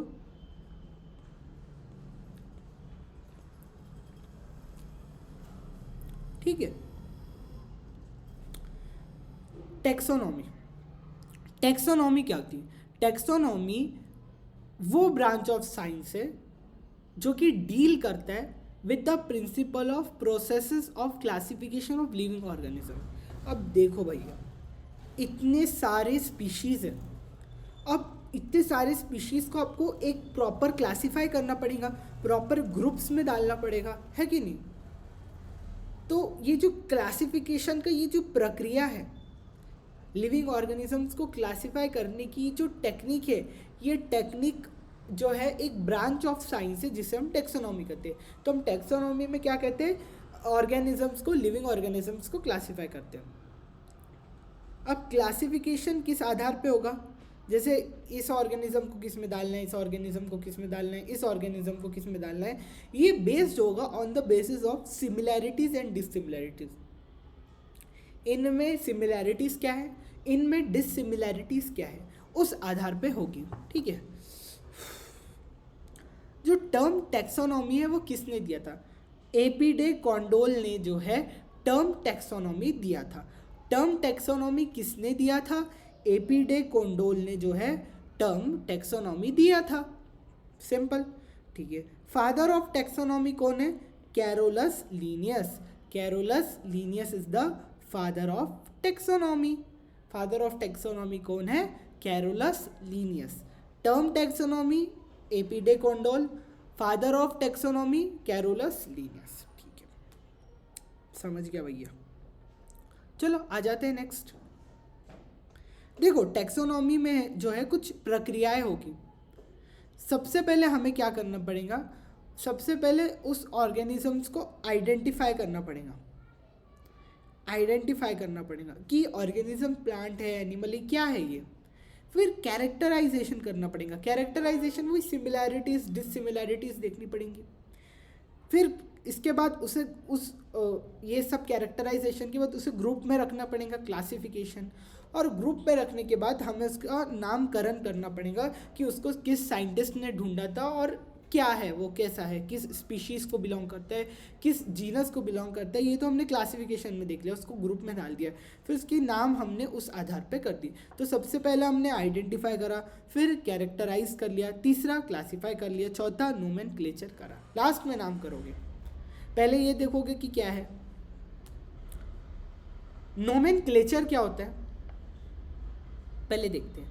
देखो नोमेनक्लेचर का मतलब होता है एक स्पेसिफिक नाम, एक स्पेसिफिक डिफाइनिंग नेम देना किसी लिविंग ऑर्गेनिज्म को, ये होता है हमारे पास नोमेनक्लेचर। नोमेनक्लेचर क्या होता है, एक स्पेसिफिक डिफाइनिंग नेम देना किसी भी ऑर्गेनिज्म को, ये होता है हमारे पास नोमेनक्लेचर। देखो नोमेनक्लेचर के फायदे क्या होते हैं। अब मान लो कोई ऑर्गेनिज्म है जिसको बोलते हैं हम कुत्ता, ठीक है। इंडिया में कुत्ता कहते हैं, अमेरिका में डॉग कहते हैं, कहीं पे कुछ और कहते हैं, कहीं पे कुछ और कहते हैं। जैसे कैट है, बिल्ली, बिल्ली को इंडिया में बिल्ली कहते हैं, है कि नहीं। कहीं और लैंग्वेज में उसको कुछ और कहते होंगे, किसी इजिप्ट में उसको कैट को कुछ और कहते होंगे, कुछ ना कुछ नाम देते होंगे, है कि नहीं। तो भैया ये तो बहुत कन्फ्यूजन है। मान लो अमेरिका वाला आया और ये इंडिया वाला आया, ये इंडिया वाला आया कोई, और वो यहाँ से कुत्ता जा रहा है, ठीक है। ये यहाँ से हमारा कुत्ता जा रहा है टॉमी, और टॉमी जा रहा है तो अमेरिका वाला बोल रहा है सी डॉग डॉग, और हमारा इंडिया वाला, अरे डॉग नहीं कुत्ता है वो, है कि नहीं। अब तो सबको पता है डॉग और, है कि नहीं, लेकिन ऐसा कन्फ्यूजन होगा। तो दो लोग जब मिलेंगे, जब इंटरनेशनल लोग जो है वो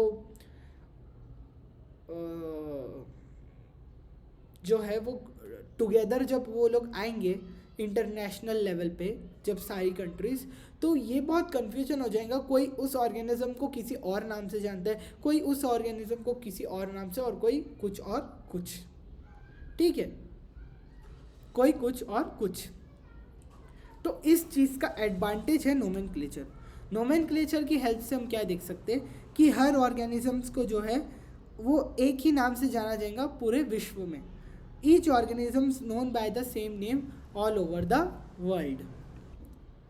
तो इसका एक फ़ायदा है कि हर ऑर्गेनिज्म जो है वो सेम नाम से जाना जाएगा पूरे विश्व में, और हर ऑर्गेनिज्म को जो नेम मिलेगा वो सिर्फ उसी ऑर्गेनिज्म को मिलेगा।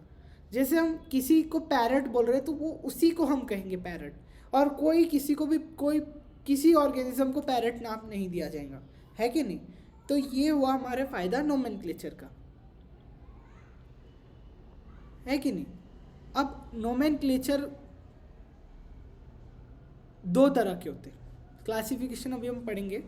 नोमेनक्लेचर हो सकते हैं, हम बेसिकली बायोलॉजिकल नोमेनक्लेचर की बात कर रहे हैं। मैं पैरट डॉग तो ऐसे आपको समझाने के लिए बोल रहा था, ऐसे नाम नहीं देते बायोलॉजिकल नोमेनक्लेचर में।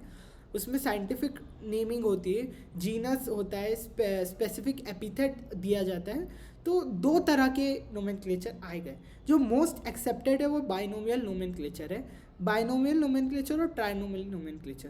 देखो बाइनोमियल नोमेनक्लेचर, ट्राइनोमियल नहीं पढ़ना है, बाइनोमियल पढ़ना है। देखो बाइनोमियल में क्या होता है, कैरोलस लीनियस ने दिया था, each name has two component, हर नाम के दो कंपोनेंट होते हैं, एक होता है जेनेरिक नेम और एक होता है हमारे पास स्पेसिफिक नेम।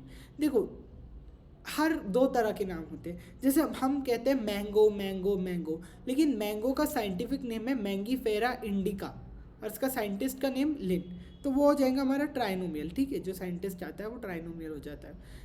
तो Mangifera indica is a scientific name. तो दो तरह के नाम होते हैं, जैसे मुझे घर में कुछ और कहते हैं, वो क्या कहते हैं मैं आपको नहीं बताऊंगा, और बाहर मुझे कहते हैं आफ्ताब, ठीक है। सो दो तरह के नेम्स होते हैं, there are two types of name, local name and scientific name, ठीक है। तो कुछ रूल होते हैं नोमेनक्लेचर के, यूनिवर्सल रूल, आइए देखते हैं। सबसे पहला रूल है biological names. Biological names are generally in Latin. देखो लैटिन वर्ड का बायोलॉजी में बहुत इस्तेमाल है, ठीक है। सो बायोलॉजिकल नेम्स जो होते हैं जनरली लैटिन में होते हैं, और जब आप उसे लिखते हो तो आप उसको इटैलिक्स लैंग्वेज में लिखते हो, ठीक है।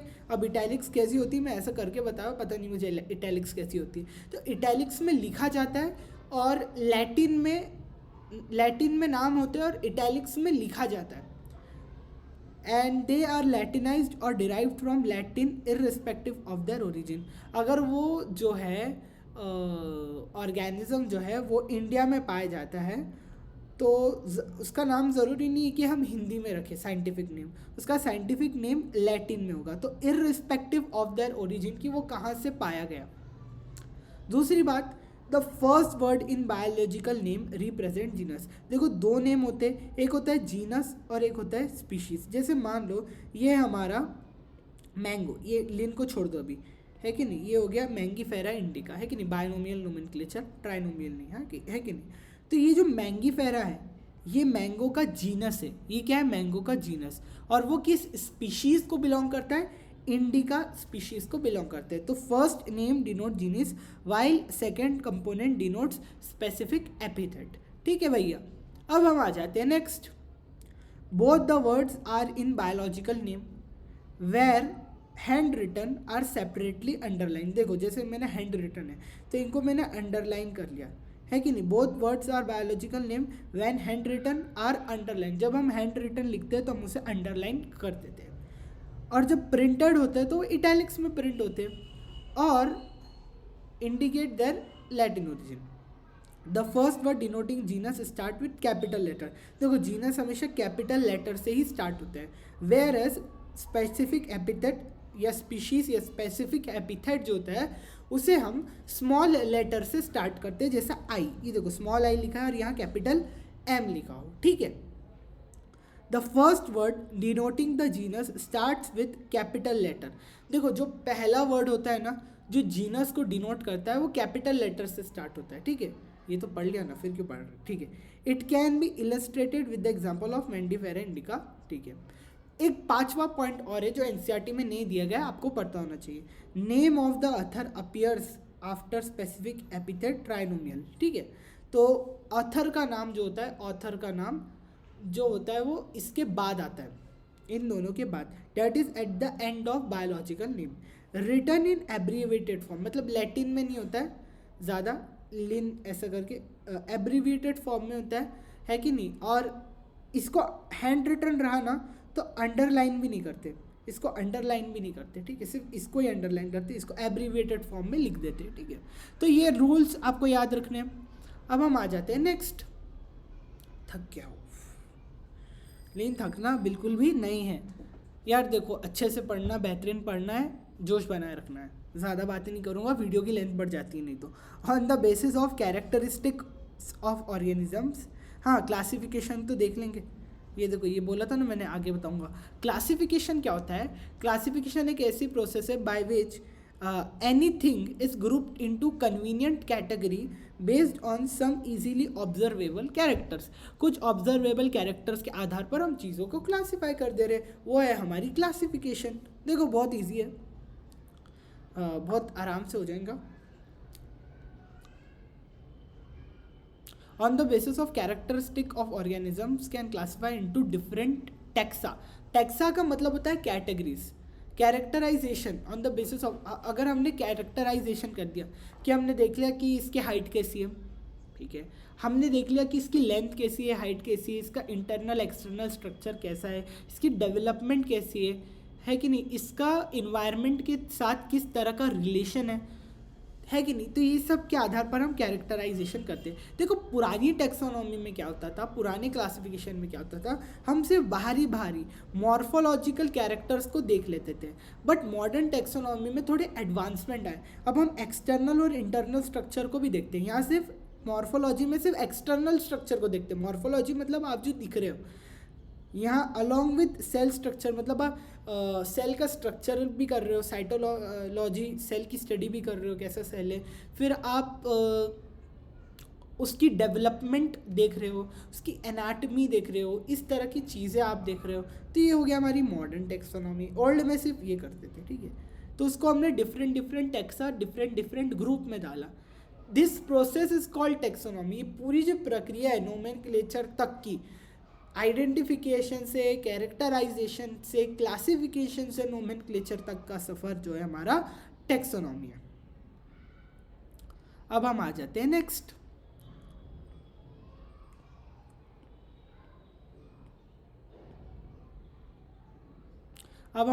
नेक्स्ट। देखो ये मुझे ज़रा ना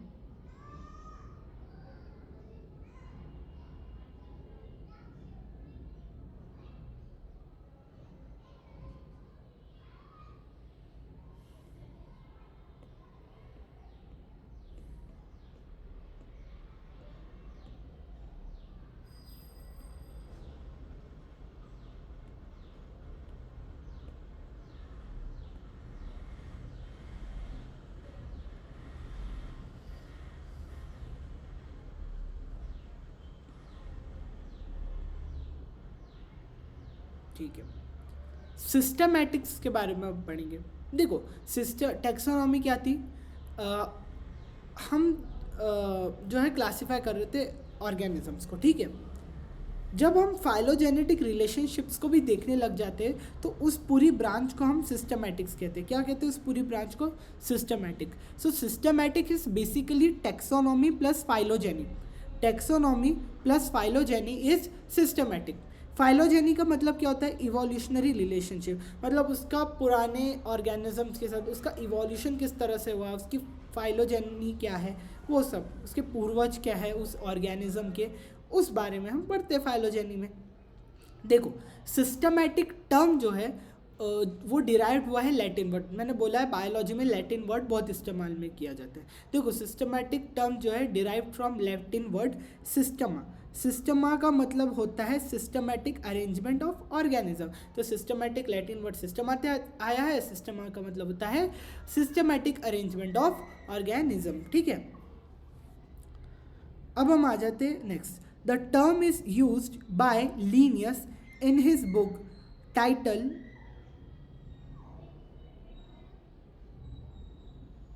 सिस्टमा नेचर है। देखो मैंने यहाँ क्या कर दिया पता नहीं।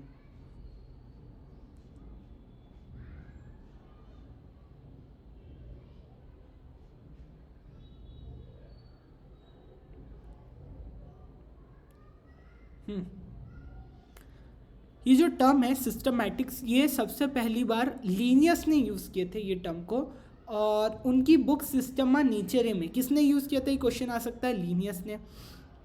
कौन सी बुक में? सिस्टमा नेचरे में उन्होंने ये इसका इस्तेमाल किया था, ठीक है।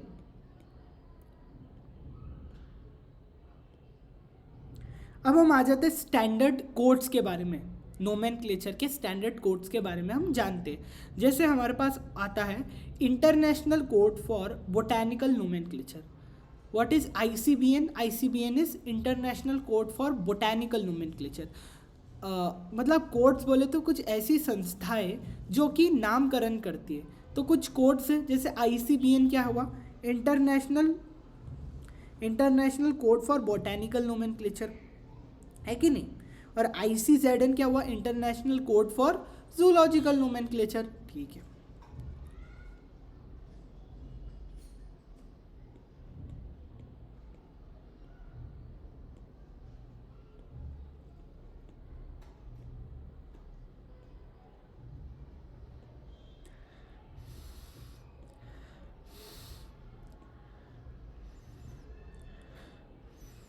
ठीक है। देखो अब हम आ जाते हैं टेक्सोनॉमिक कैटेगरी। देखो क्लासिफिकेशन एक छोटा मोटा स्टेप नहीं है, ये इन्वॉल्व करता है हायरार्की ऑफ स्टेप को, और हर एक स्टेप होती है रैंक और कैटेगरी, जिसे हम कहते हैं टेक्सॉन। जैसे मतलब जो ये हायरार्की होती है, हर एक कैटेगरी को, हर एक रैंक को हम टेक्सॉन कहते हैं। All taxonomic category constitute a taxonomic hierarchy. देखो जैसे एक हायरार्की हमारे पास टेक्सोनॉमिक हायरार्की, जो कि हमें याद होनी चाहिए। तो ये जो हर एक लेवल है इसे हम कहते हैं स्पीशीज़। ठीक है, जैसे मान लो ये वाला एरिया मत देखो अभी, हाँ अभी ये मैंने आपको एक्सप्लेन नहीं किया। जैसे स्पीशीज़ है, स्पीशीज़ मिले, उन्होंने बनाया जीनस, है कि नहीं, ये एक टेक्सॉन है। और स्पीशीज़ मिलके बन गए जीनस, जीनस मिलके बनी फैमिली, बहुत सारी फैमिली के ऑर्गेनिजम्स मिलके बने ऑर्डर, ऑर्डर से बनी क्लास, फाइलम, फिर आया किंगडम, है कि नहीं। ये जो देखो, ये जो फाइलम डिवीजन टर्म है ना, हम ये प्लांट्स के लिए यूज़ करते हैं, और ये जो फाइलम टर्म है ये हम एनिमल्स के लिए यूज़ करते हैं, ये बात याद रखना, ठीक है। तो स्पीशीज़ मिलके बने जीनस, जीनस से बनी फैमिली, फैमिली से बनी ऑर्डर, ऑर्डर से बना क्लास, फिर फाइलम, और ये। तो इसकी एक ट्रिक है जो मैंने नोट्स में ऐड नहीं करी, मैं आपको तुरंत ट्रिक बता देता हूँ।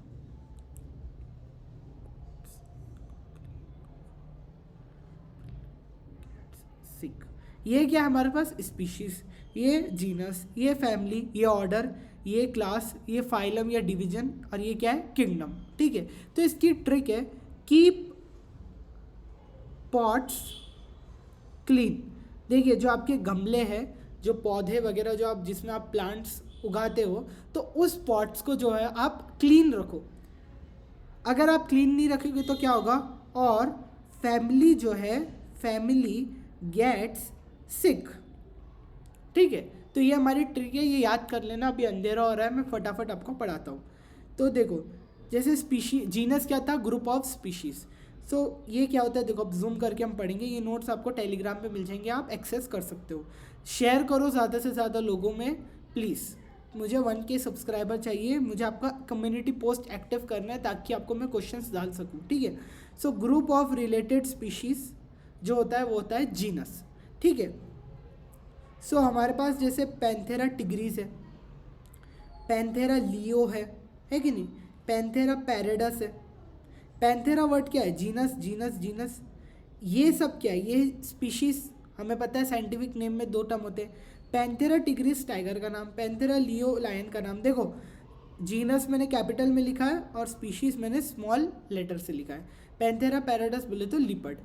तो ये कुछ एग्जाम्पल है कि नहीं, ये साइंटिफिक नेम याद रहना चाहिए। अब जीनस, कुछ जीनस मिले और उन्होंने बनाई फैमिली, तो ग्रुप ऑफ सिमिलर जीनस जो होते हैं वो होते हैं फैमिली। जैसे पैंथेरा एक जीनस है, अभी हमने देखा जिसमें टिग्रीस आ रहा था, लियो आ रहा था और पैराडस आ रहा था। उसी तरह फैलीस जो होता है, फैलीस जो है वो कैट की जीनस है, कैट जिस जीनस को बिलोंग करते हो वो होती है फैलीस। तो ये पैंथेरा और फैलीस ने बना दिए फैलिडी। क्या बना दिए, फैलिडी। तो ये फैलिडी क्या है, कैट फैमिली कहते हैं, फैलिडी इज अ कैट फैमिली। देखो जब भी फैमिली रही, अगर एनिमल की फैमिली मतलब एनिमल की जीनस मिलके वो फैमिली बनाते हैं, तो वो एनिमल फैमिली का जो एंड होता है वो IDEA से होता है, आइडिया से होता है। किससे होता है, आइडिया से। तो ये क्या हो गया, फैलिडिया, फैलिडी या फैलिडिया, जो भी पढ़ना है पढ़ो। तो ये ऐसे एंड होता है, ठीक है। प्लांट्स में ACEAE किससे होता है एंड, ACEAE। जैसे इसका एग्जांपल है, जैसे हमारे पास एक जीनस है सोलेनम, पेट्यूना और दतूरा। ये तीनों जीनस ने मिलके क्या बनाई, दतूरा, पिट्यूना, सोलेनम। याद करना है, सोलेनम SPD याद है क्या, power rangers. Solanum, Petunia, Datura, SPD से याद रखना, सोलेनम, पेट्यूना, दतूरा। ये क्या होता है, ये होता है सोलेनेसी। ये क्या हो गई हमारी, सोलेनेसी। चलिए फटाफट करते हैं। अब ग्रुप ऑफ सिमिलर फैमिलीज ने मिलके क्या बना दी हमारे पास ऑर्डर, और ग्रुप ऑफ ऑर्डर ने मिलके बना दिया हमारे पास क्लास। देखो ग्रुप ऑफ सिमिलर फैमिली आ जाते हैं, कॉन्वॉल्व्यूलेसी एक फैमिली है, AC मतलब ये एक प्लांट फैमिली है, सोलेनेसी किससे बना था, SPD से बना था, सोलेनम, पेट्यूना और दतूरा से सोलेनेसी बनी थी। तो ये दोनों फैमिली मिलके बनाती है पॉलीमोनियल्स। देखो अगर वो ऑर्डर प्लांट का है, अगर प्लांट का ऑर्डर रहा तो प्लांट का ऑर्डर जो है एल से एंड होता है, मतलब ये ऑर्डर जो है प्लांट का है, मतलब इसमें प्लांट फैमिलीज ने कंट्रीब्यूट किया है, ठीक है। तो ALE मतलब प्लांट का order, IDEA family of animal, ACAE plant की फैमिली, ठीक है। अब ग्रुप ऑफ ऑर्डर को हम क्या कहेंगे, क्लास। देखो चीज़ें हायरार्की बढ़ रही है, तो ग्रुप ऑफ ऑर्डर को क्या कहेंगे हम, देखो जैसे हमारे पास है प्राइमेटा और कार्निवोरा। देखो अंधेरा हो रहा है, फटाफट करेंगे, चलिए आज लेट हो गया रिकॉर्ड करने में। प्राइमेट्स होते हैं और कार्निवोर्स होते हैं, ठीक है। प्राइमेट जो है एक ऑर्डर है, कार्निवोरा एक ऑर्डर है, ठीक है। कार्निवोरा जो मांसाहारी होते हैं। प्राइमेट्स ऐसे मेंबर्स होते हैं जो मेंस्ट्रुअल साइकिल शो करते हैं। देखो प्राइमेट का मेन फीचर क्या है, मेंस्ट्रुअल साइकिल। प्राइमेटा हम भी है, सो जैसे एग्जांपल है मंकी और ह्यूमंस, गोरिल्ला, गिबॉन, ये सब किसके मेंबर है, प्राइमेट्स, है कि नहीं। और ये कौन से प्राइमेट है, ऐसे प्राइमेट जिनके पास मेमोरी ग्लैंड है, तो ये मैमिलिया को बिलोंग करते हैं। ये 3 एग्जांपल, ठीक है। सो प्राइमेट का मेन फीचर मेंस्ट्रुअल साइकिल है, याद रखना। ये समझ गए, किंगडम समझ गए। चलो नेक्स्ट, जल्दी बस हमारा हो ही गया, बस खत्म। स्पीशीज क्या होता है, group of closely related organism which can freely interbreed in nature, produce a fertile offspring. देखो गधा और घोड़ा मिला जिसने म्यूल बनाया, म्यूल फर्टाइल था नहीं, तो गधा घोड़ा एक स्पीशीज को थोड़ी बिलोंग करते थे, वो दोनों अलग अलग स्पीशीज को बिलोंग करते थे ना, इसलिए उनकी प्रोजेनी फर्टाइल नहीं है। हो सकता है वो इंटरब्रीड भी कर ले, लेकिन उनकी ऑफस्प्रिंग फर्टाइल नहीं होगी। सो ऐसे ऑर्गेनिज्म जो फ्रीली इंटरब्रीड कर सकते हैं, वो तो एक कंडीशन में जाके इंटरब्रीड करते हैं, ये कभी भी फ्रीली इंटरब्रीड कर सकते हैं, ऐसा कोई रोक टोक नहीं, वो तो एक कंडीशन पे जाके होता है उनसे, है कि नहीं। जल्दी करेंगे थोड़ा। स्पीशीज़ जो होती है वो जेनेटिकली क्लोज्ड है, हाँ, क्योंकि स्पीशीज़ के अंदर के ऑर्गेनिज्म ही एक दूसरे के साथ रिप्रोडक्शन शो कर पा रहे हैं, तो इनके जीन्स जो है दूसरे स्पीशीज़ में तो नहीं जा रहे हैं ना, तो इनका स्पीशीज़ जो होती है वो जेनेटिकली क्लोज्ड है, क्योंकि उनकी जीन्स एक स्पीशीज़ से दूसरी स्पीशीज़ में नहीं जा रहे। फाइलम जो होता है ग्रुप ऑफ सिमिलर क्लास होता है, हमें पता है, ठीक है। एग्जाम्पल्स जैसे मान लो मैमल्स है, एव्स है, एम्फीबियंस है, रेप्टाइल है, फिशेस है, ये सब क्या है, फाइलम्स है। ये सब क्या है, क्लास है। ये सब क्या है, क्लास है। इन सब ने मिलके बनाया एक फाइलम जो होता है कॉर्डेट। जो क्या होता है, कॉर्डेट वो होते हैं जिनके पास नोटोकॉर्ड होती है और जिनके पास डॉर्सल हॉलो न्यूरल सिस्टम होता है। डॉर्सल का मतलब होता है जैसे हमारी बॉडी, ठीक है, ये क्या है, वेंट्रल पार्ट, और हमारे पीछे का पार्ट क्या है, डॉर्सल। तो डॉर्सल और वेंट्रल का आज कन्फ्यूजन खत्म कर दो। वेंट्रल बोले तो ये, डॉर्सल बोले तो पीछे का, वेंट्रल और डॉर्सल। तो कॉर्डेट बोले तो ऐसे ऑर्गेनिज्म जिनके पास नोटोकॉर्ड है, जैसे हमारे पास है वर्टिब्रल कॉलम, हमारे में वर्टिब्रल कॉलम होती है, ठीक है। नोटोकॉर्ड इज रिप्लेस, पढ़ेंगे एनिमल किंगडम में।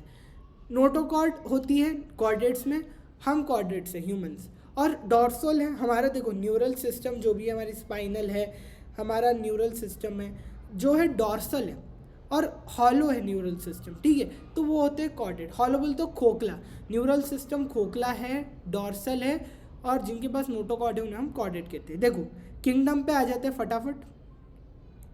किंगडम क्या होते हैं, किंगडम बोल तो group of phyla. As we go higher, देखो स्पीशीज से जैसे जैसे आप ऊपर जा रहे हो तो क्या हो रहा है, सिमिलैरिटीज़ कम हो रही है, इंटरब्रीड नहीं कर पा रहे स्पीशीज़ के बाद, सिमिलैरिटीज़ कम हो रही है, कॉमन कैरेक्टर डिक्रीजेस। जैसे आप बड़े बड़े लेवल पे जाते हो, जैसे इंडियंस है एक दूसरे की तरह दिखते हैं, बट फिर उसके बाद एशिया में बहुत सारी कंट्रीज आ जाती है तो कॉमन कैरेक्टर्स कम होते हैं। जैसे एशिया के लोग में ज़्यादा कैरेक्टर कॉमन नहीं होंगे जितने इंडिया के आपस में लोगों में ज़्यादा जो है कॉमन कैरेक्टर होंगे। ठीक है, अब हम आ जाते हैं नेक्स्ट। ये देखो कॉमन नेम देखे रखा है सबका, सब किस ऑर्डर और क्लास को बिलोंग करते हैं, ये बात याद रखना है। देखो जैसे वीट जो होता है उसका साइंटिफिक नेम होता है ट्रिटिकम एस्टिवम वीट। देखो याद रखने का तरीका, ये वीट में जो होता है लास्ट में 80 आता है, इस 80 को उल्टा कर लो, TA कर लो, तो ट्रिटिकम एस्टिवम। ट्रिटिकम क्या हो गया, स्पीशीज़, एस्टिवम ट्रिटिकम हो गया हमारे पास जीनस, एस्टिवम क्या हो गया हमारे पास स्पीशीज़। अब वीट एक प्लांट है, तो जब भी फैमिली प्लांट रहा तो ACE से एंड होता है, तो ये किसको बिलोंग करता है, पोएसी, और इसका जो ऑर्डर होगा वो होगा पोएल। ये क्या होता है, ये मोनोकॉटिलिडन क्लास को बिलोंग करता है, मतलब जिसके पास एक कॉटिलिडन हो उसको हम मोनोकॉटिलिडन कहते हैं, जिसके पास 2 कॉटिलिडन हो उसे हम डाइकॉटिलिडन कहते हैं। ये क्या होता है, वीट एक एंजियोस्पर्म है। मैंगो का नाम मैंगीफेरा इंडिका। मैंगो हम कस्टर्ड किसका खाते हैं, कस्टर्ड खाया कभी, मीठा होता है, स्वीट होता है, तो उसमें होता है मैंगो और अनार। तो फैमिली में जब फैमिली इकट्ठा होती है तो हम कस्टर्ड बना के खाते हैं। तो मैंगीफेरा तो हो गया हमारा जीनस, फैमिली हो गया एनारकार्डियेसी, तो ये याद रखना एनारकार्डियेसी। ठीक है, फिर आ गया सेपिनडेल्स। देखो सेपिनडेल्स क्या होता है, सेपिनडेल्स, एल्स मतलब प्लांट के ऑर्डर को सेपिनडेल्स। ठीक है, सब आते हैं और सपैक्स से वो कस्टर्ड खा सकते हैं। देखो कस्टर्ड की कहानी से पूरा याद रखना है कि नहीं, ऑर्डर और कुछ ऑर्डर रखते ही नहीं, किसी के लिए बचा के ही नहीं रखते, है कि नहीं, सपैक्स से जो है खा लेते हैं सेपिनडेल्स। ये क्या होते हैं, डाइकॉटिलिडॉन्स, इनके पास 2 कॉटिलिडॉन्स होते हैं। देखो कॉटिलिडॉन्स क्या होते हैं, ये हम sexual reproduction in flowering plants में और ये मॉर्फोलॉजी और एनाटॉमी ऑफ फ्लावरिंग प्लांट्स में हम पढ़ेंगे।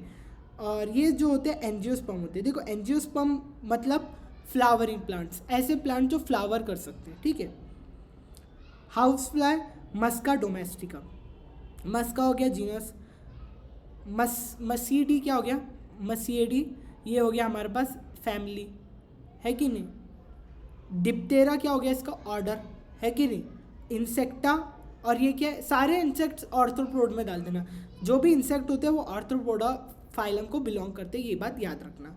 फिर आ जाते हैं होमोसेपियंस, मैन, होमोसेपियन, होमो, फैमिली होती है हमारी होमोनिडी, हम होते हैं प्राइमेटा क्यों, हम मेंस्ट्रुअल साइकिल शो करते हैं कि नहीं, पीरियड्स फीमेल ह्यूमन में होती है मेंस्ट्रुअल साइकिल हर 30 दिन में, तो प्राइमेट्स, है कि नहीं। हमारे पास मैमल्स होते हैं, मेमोरी ग्लैंड्स होते हैं, मेल्स में नॉन फंक्शनल होते हैं, फीमेल में फंक्शनल होते हैं, सो मैमेलिया। और हमारे पास कॉर्डेटा, तो फाइलम कॉर्डेटा को बिलोंग करती है। ये टेबल एक बार फिर से देख लेना। अब हम आ जाते हैं नेक्स्ट, टैक्सोनॉमिक एड। देखो जब हमें मार लगता है तो हम क्या कहते हैं, फर्स्ट एड लाओ। फर्स्ट एड का मतलब होता है मदद, फर्स्ट एड बोलते हैं पहली मदद। तो उसी तरह क्लासिफिकेशन में भी कुछ एड्स होते हैं, कुछ हेल्पिंग टूल्स होते हैं। इट कैन बी प्लेस, एक ये जो टैक्सोनॉमिक एड हो सकता है, ये एक प्लेस हो सकता है, ये एक टेक्निक हो सकती है, ये एक प्रोसीजर हो सकता है। It can be a stored information like book, ये एक किताब हो सकती है, ये एक टेक्निक हो सकती है, ये एक प्रक्रिया हो सकती है, कुछ भी हो सकता है जो हमें टैक्सोनॉमी में मदद कर रहा है। जगह जैसे मान लो जू है, बॉटनिकल गार्डन्स है, हो सकता है किताब हो सकती है जो हमें इंफॉर्मेशन दे, ये सब। फ्लोरा, कुछ बुक्स के बारे में पढ़ते हैं, जैसे फ्लोरा, ये सब बुक्स पढ़ रहे हैं। Flora is a actual account of habitat and, ये यहाँ से क्वेश्चंस बहुत आते हैं, इसको ज़रा सीरियसली सुनो। Actual account of habitat and distribution of plants of a given area, मतलब ये हमें बताता है कि एक एरिया में, एक हैबिटेट में किस तरह से जो है प्लांट्स डिस्ट्रीब्यूटेड है। ठीक है, फिर हम आ जाते हैं मैनुअल्स में। मैनुअल क्या होता है, मैनुअल भी एक किताब है जो हमें बताता है information for identification and names of species found in an area, मतलब ये हमें स्पीशीज़ के बारे में जानकारी देता है मैनुअल। मोनोग्राफ का मतलब, मोनो मतलब सिंगल, ऐसा बुक जो सिर्फ एक टेक्सॉन के बारे में बता रहा है, ओनली वन टेक्सॉन, मतलब सिर्फ फैमिली के बारे में बता रहा है उसकी, या उसकी स्पीशीज़ के बारे में बता रहा है, एक टेक्सॉन के बारे में जो बता रहा है, वो हो गया हमारे पास मोनोग्राफ। ठीक है, लाइट एकदम, मेरा चेहरा आपको ब्लर आ रहा होगा बट ये स्क्रीन आपको एकदम क्लियर आ रही होगी, सो घबराना नहीं है, बस सुनते जाओ।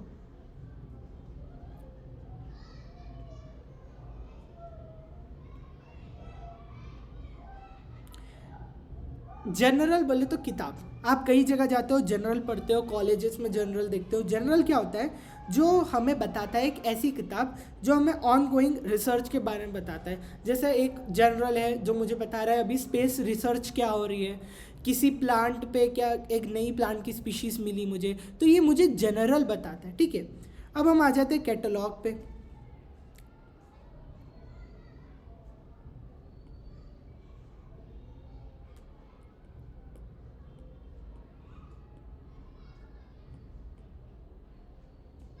देखो कैटलॉग क्या होता है, कैटलॉग का मतलब होता है, कैटलॉग कंटेन्स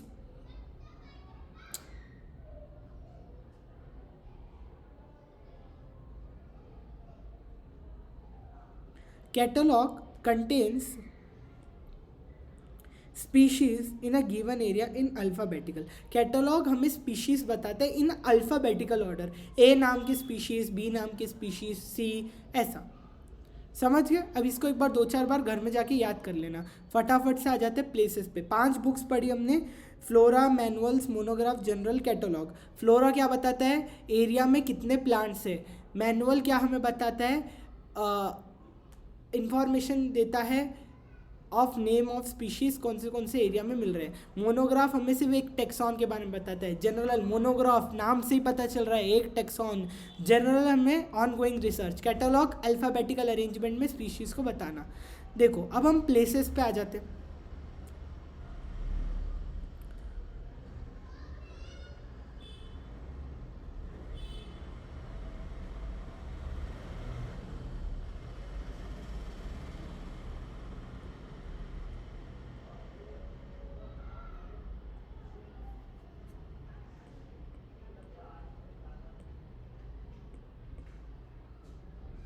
ठीक है, प्लेसेस बोले तो हर्बेरियम।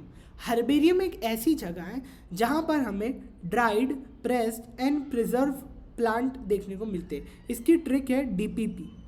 डीपीपी मतलब होमवर्क। डीपीपी यहाँ पे प्लांट्स जो होते हैं वो ड्राइड होते हैं, यहाँ से वो हमें प्लांट्स दिखते हैं। DPP dried, preserve and press plants, हमें सूखे हुए प्लांट्स दिखते हैं एक शीट पे। वो शीट जो है वो अरेंज होती है according to universally accepted system of classification.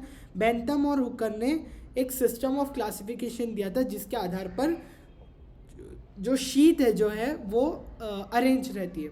तो हमें क्वेश्चन आएगा कि किस के सिस्टम ऑफ क्लासिफिकेशन के आधार पर जो है चीज़ें अरेंज रहती है। बेंथम और हुकर के क्लासिफिकेशन के आधार पर। ठीक है, ये भी क्वेश्चन आ सकता है, याद रखना। बेंथम और हुकर के क्लासिफिकेशन के अकॉर्डिंगली हर्बेरियम चलता है। डार्विनियन शीट्स कहते हैं हम इसे। डार्विनियन नहीं यार, हर्बेरियम। हर्बेरियम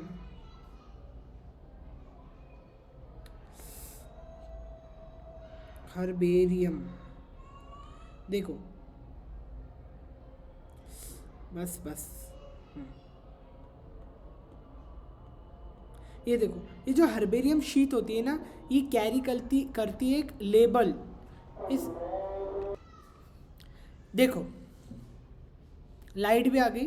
अब हम देखते हैं दैट ये जो हर्बेरियम शीट्स होते हैं ना, ये हर्बेरियम शीट्स, इसमें ना ये देखो इस तरह की एक शीट होती है जिस पे क्या होता है, कुछ लेबल होती है। क्या लेबल होती है, इंफॉर्मेशन लेबल होती है। About date, place of collection, English name, local name, botanical name, family, collector का नाम और एक्सेट्रा, ये सब जो है दिया होता है। क्वेश्चन ये भी आ गया है कि दिया क्या होता है, तो ये भी याद रखना, इंग्लिश नेम होता है, लोकल नेम होता है, बोटेनिकल नेम होता है, फैमिली दी होती है, कलेक्टर दिया होता है, कलेक्टर का नाम दिया होता है। ठीक है, तो हर्बेरियम शीट में ये सारी इंफॉर्मेशन होती है और वहाँ पे जो है हमारा जो प्लांट होता है वो ड्राइड, प्रेस्ड और प्रिजर्व होता है। ठीक है, These sheets are arranged according to a universally accepted system of classification given by Bentham and Hooker. Bentham और हुक्कर ने दिया था, इसी चीज़ को फॉलो करते हैं हमारी हर्बेरियम शीट्स, ठीक है।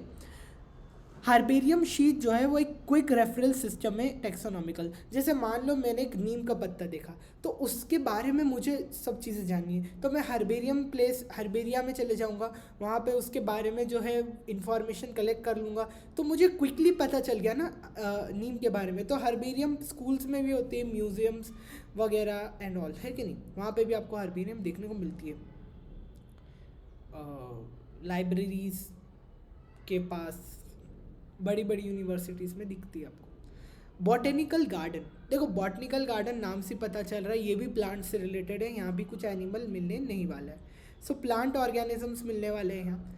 Collection of living plants for reference and plant is label indicating it's botanical scientific name and it's family. यहाँ पे जो है जो प्लांट होते हैं लिविंग प्लांट होते हैं, इंपॉर्टेंट ये है लिविंग होते हैं। वहाँ पे डेड थे, वहाँ ट्राइड, प्रिजर्व, प्रेस, डेड थे, यहाँ लिविंग है। और ये प्लांट वो जो जैसे मान लो ये एक पेड़ है जो वहाँ लगे हुआ है, वहाँ एक बोर्ड होता है जहाँ पे पूरी इन्फॉर्मेशन होती है बॉटनिकल गार्डन्स में। कुछ कुछ फेमस बॉटनिकल गार्डन है इंडिया में और इंटरनेशनल लेवल पे, जिनके नाम आपको आपकी एनसीईआरटी में दिए गए हैं, तो हम उसके बारे में पढ़ते हैं, ठीक है। जैसे क्यू इंग्लैंड, क्यू जो है वो इंग्लैंड में एक फेमस बॉटनिकल गार्डन है कि नहीं, क्यू इंग्लैंड, क्यू जो कि इंग्लैंड में मिलता है, ठीक है। इंडियन बोटेनिकल गार्डन जो कि आपको हावड़ा में देखने को मिलता है। कहाँ देखने को मिलता है? हावड़ा, हावड़ा में देखने को मिलता है इंडियन बोटेनिकल गार्डन। अब हम आ जाते हैं नेशनल बोटेनिकल गार्डन पे। नेशनल बोटेनिकल गार्डन कहाँ देखने को मिलता है?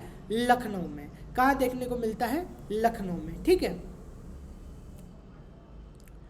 अब हम आ जाते हैं म्यूजियम में। म्यूजियम भी क्या है, एक हमारा टेक्सोनॉमिकल एड है। म्यूजियम में क्या होता है? कलेक्शन ऑफ प्रिजर्व प्लांट, मतलब डेड प्लांट्स, लिविंग प्लांट नहीं। बोटेनिकल गार्डन में लिविंग प्लांट थे, यहाँ पे जो है डेड प्लांट्स है, ठीक है। Preserve plants and animal specimen for study and reference, reference के लिए, स्टडी करने के लिए जो है हम एनिमल और प्लांट का जो है स्पेसिमेन हमें यहाँ मिलता है। Specimens were preserve in the containers और जार्स इन प्रिजर्वेटिव सोल्यूशन। देखो प्रिजर्वेटिव सोल्यूशन में जो है आपको देखने को मिलेंगे हमारे जो एनिमल के स्पेसिमेन है, प्लांट के स्पेसिमेन है। जैसे मैंने देखा था हमारे लैब में एक माउस था जो इस तरह के बॉक्स में था और उसको ऐसा पिन करके रखा गया था माउस को, ठीक है। तो इस तरह की चीज़ें होती है, प्रिजर्वेटिव सॉल्यूशन में रखा जाता है कि नहीं। प्लांट्स एंड एनिमल्स स्पेसिमेन में भी प्रिजर्व्ड सॉल्यूशन में भी हो सकता है और ड्राइड भी रखा जा सकता है, ठीक है। इंसेक्ट जो है इंसेक्ट बॉक्स में रखते हैं। लार्ज एनिमल्स आर स्टफ्ड, ये यहाँ से भी क्वेश्चन आया, स्टफ्ड एंड प्रिजर्व, बड़े बड़े को स्टफ्ड करते हैं एक जगह और उसे प्रिजर्व किया जाता है, ठीक है। Museums often have collection of skeletons, देखो आपको हड्डियाँ देखने को मिलती है, स्केलेटन्स देखने को मिलते हैं, म्यूजियम में स्केलेटन्स मिलते हैं। अब हम आ जाते हैं जूलॉजिकल पार्क। जूलॉजी मतलब सिर्फ एनिमल से रिलेटेड, तो यहाँ पे सिर्फ लिविंग एनिमल्स रखे जाते हैं, वाइल्ड एनिमल्स रखे जाते हैं। क्या आपने जूलॉजिकल पार्क्स में काऊ, बफेलो ऐसी चीज़ें देखी? नहीं, वहाँ पे लायन, क्रोकोडाइल ये सब चीज़ें देखने को मिलती है। तो जूलॉजिकल पार्क्स में आपको एनिमल्स, वो भी वाइल्ड एनिमल्स देखने को मिलते हैं। अब हम आ जाते हैं की में। की भी एक टेक्सोनॉमिकल एड है। देखो की जो है एक तरह का एक प्रक्रिया है, हम कह सकते हैं कि एक प्रक्रिया है जो हम ऑर्गेनिजम्स को क्लासिफाई करने में हेल्प करती है। जैसे मान लो हमें ये 5 ऑर्गेनिजम्स दे के रखे, fish, frog, bird, bat, cat, ठीक है। और हमने क्या करा, हमने 2 स्टेटमेंट्स दे दी। हमने ये कहा कि आप उन ऑर्गेनिजम्स को उसमें डालो जिसके पास एक्सटर्नल ईयर प्रेजेंट हो, जिसके पास एक्सटर्नल ईयर प्रेजेंट हो आप उसको ग्रुप ए में डालो, और जिसके पास एक्सटर्नल ईयर एब्सेंट हो उसे आप ग्रुप बी में डालो। तो बैट के पास एक्सटर्नल ईयर होते हैं, फिश के पास भी कैट के पास भी होते हैं एक्सटर्नल ईयर, ये हमारी प्यारी सी कैट है कि नहीं। सो कैट के पास भी होते हैं, बैट के पास भी होते हैं external ear. But external ear किस में नहीं होते, फिशेस में नहीं होती है, फ्रॉग में नहीं होता, और बर्ड्स में भी नहीं होता है, ठीक है। तो ये है, तो ये जो हमने दो स्टेटमेंट दे दिए ना, ये एक स्टेटमेंट को हम कहते हैं, ये जो दोनों है एक दूसरे से विपरीत है, अपोजिट है ये स्टेटमेंट्स। एक्सटर्नल ईयर इसमें है, इसमें नहीं है, ये एक दूसरे से क्या हो गए, विपरीत हो गए। तो ये जो कॉन्ट्रास्टिंग कैरेक्टर है, ये कैरेक्टर है, ईयर का प्रेजेंट होना कैरेक्टर है, तो ये जो कॉन्ट्रास्टिंग कैरेक्टर है, तो ये जो दोनों कॉन्ट्रास्टिंग कैरेक्टर, ये दोनों एक दूसरे से अपोजिट है, और इन दोनों को हम कपलेट कहते हैं, इन दोनों को हम क्या कहते हैं, कपलेट। और हर एक जो कैरेक्टर होता है या जो हर एक स्टेटमेंट है, ये जो एक्सटर्नल ईयर प्रेजेंट, ये जो हर एक स्टेटमेंट है, इसे हम लेट कहते हैं। क्या कहते हैं, लेट कहते हैं। तो हो गया, की का समझा आप, ये हमने 5 दिए, हमने 2 स्टेटमेंट्स दे दी, इन दोनों स्टेटमेंट एक दूसरे से अपोजिट है। कपलेट हमेशा कॉन्ट्रास्टिंग कैरेक्टर होते हैं, कॉन्ट्रास्टिंग वर्ड को याद रखना। इसी के साथ हमारा चैप्टर एंड होता है, लिविंग वर्ल्ड। अब आपको इसके जो है एनसीईआरटी मिल जाएंगी, हो सकता है आज ही मिल जाए, ठीक है, जिस दिन ये वीडियो अपलोड हो गया हो, और आपको इससे रिलेटेड एमसीक्यूज़ भी मिल जाएंगे। और आपको टेलीग्राम चैनल को ज्वाइन करना है, और अभी तक अगर आपने पूरा वीडियो देखा है तो हेड्स ऑफ, आप एक अच्छी प्रिपरेशन जर्नी को देख रहे हैं। बीच में प्रॉब्लम आई, लाइट नहीं थी, तो उसके लिए मैं माफ़ी चाहता हूँ, सॉरी फॉर दैट। और लेक्चर पसंद आए तो कमेंट्स में ज़रूर बताना, और प्लीज़ यार कमेंट्स क्या करो, मुझे पता चलता है आपने पढ़ा है, तो कमेंट प्लीज़ करो, और लाइक तो करो ही करो, सब्सक्राइब तो करो ही करो, और शेयर तो ज़रूर करो भैया, शेयर करो। और जो भी कमी है, मैं भी इंसान हूँ, मुझसे भी गलती होती होंगी, तो आप कमेंट में एक बार बता देना कि हमको ये समझ नहीं आ रहा, आपका तरीका थोड़ा ये गलत है, आप हमको इस तरीके से पढ़ाएं, मैं 100% उस चीज़ पे काम करूँगा। टेलीग्राम ज्वाइन करो, वहाँ आपको नोट्स मिल जाएंगे, रेगुलर फॉलो करो, सिंसियरली करो। मिलते हैं,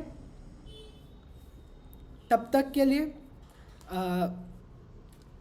जय हिंद, जय भारत। अगली क्लास में मिलेंगे एक नए जोश और एक नए उत्साह के साथ, इसी तरह से जैसा आपकी पहली बायोलॉजी की क्लास थी। कैसी लगी बताना, बायोलॉजी आपको समझ आ रही है कि नहीं। इस नोट्स को 5 टाइम रिवाइज कर लेना। अब आप समझ गए सब क्या है, 5 टाइम्स एक बार रिवाइज कर लेना, जो पार्ट समझ नहीं आया उसको एक बार फिर से रिपीट कर लेना, है कि नहीं। बट आज के आज ही 5 टाइम्स आपको रिवाइज करना है, कल पे कभी काम छोड़ना नहीं है, क्योंकि कल भी आपके पास काम रहेगा, और एक और काम आप कल लेके आ जाओगे तो हेक्टिक हो जाएगा। इसी के साथ मिलता हूँ मैं आफ्ताब खान, तब तक के लिए जय हिंद, जय भारत।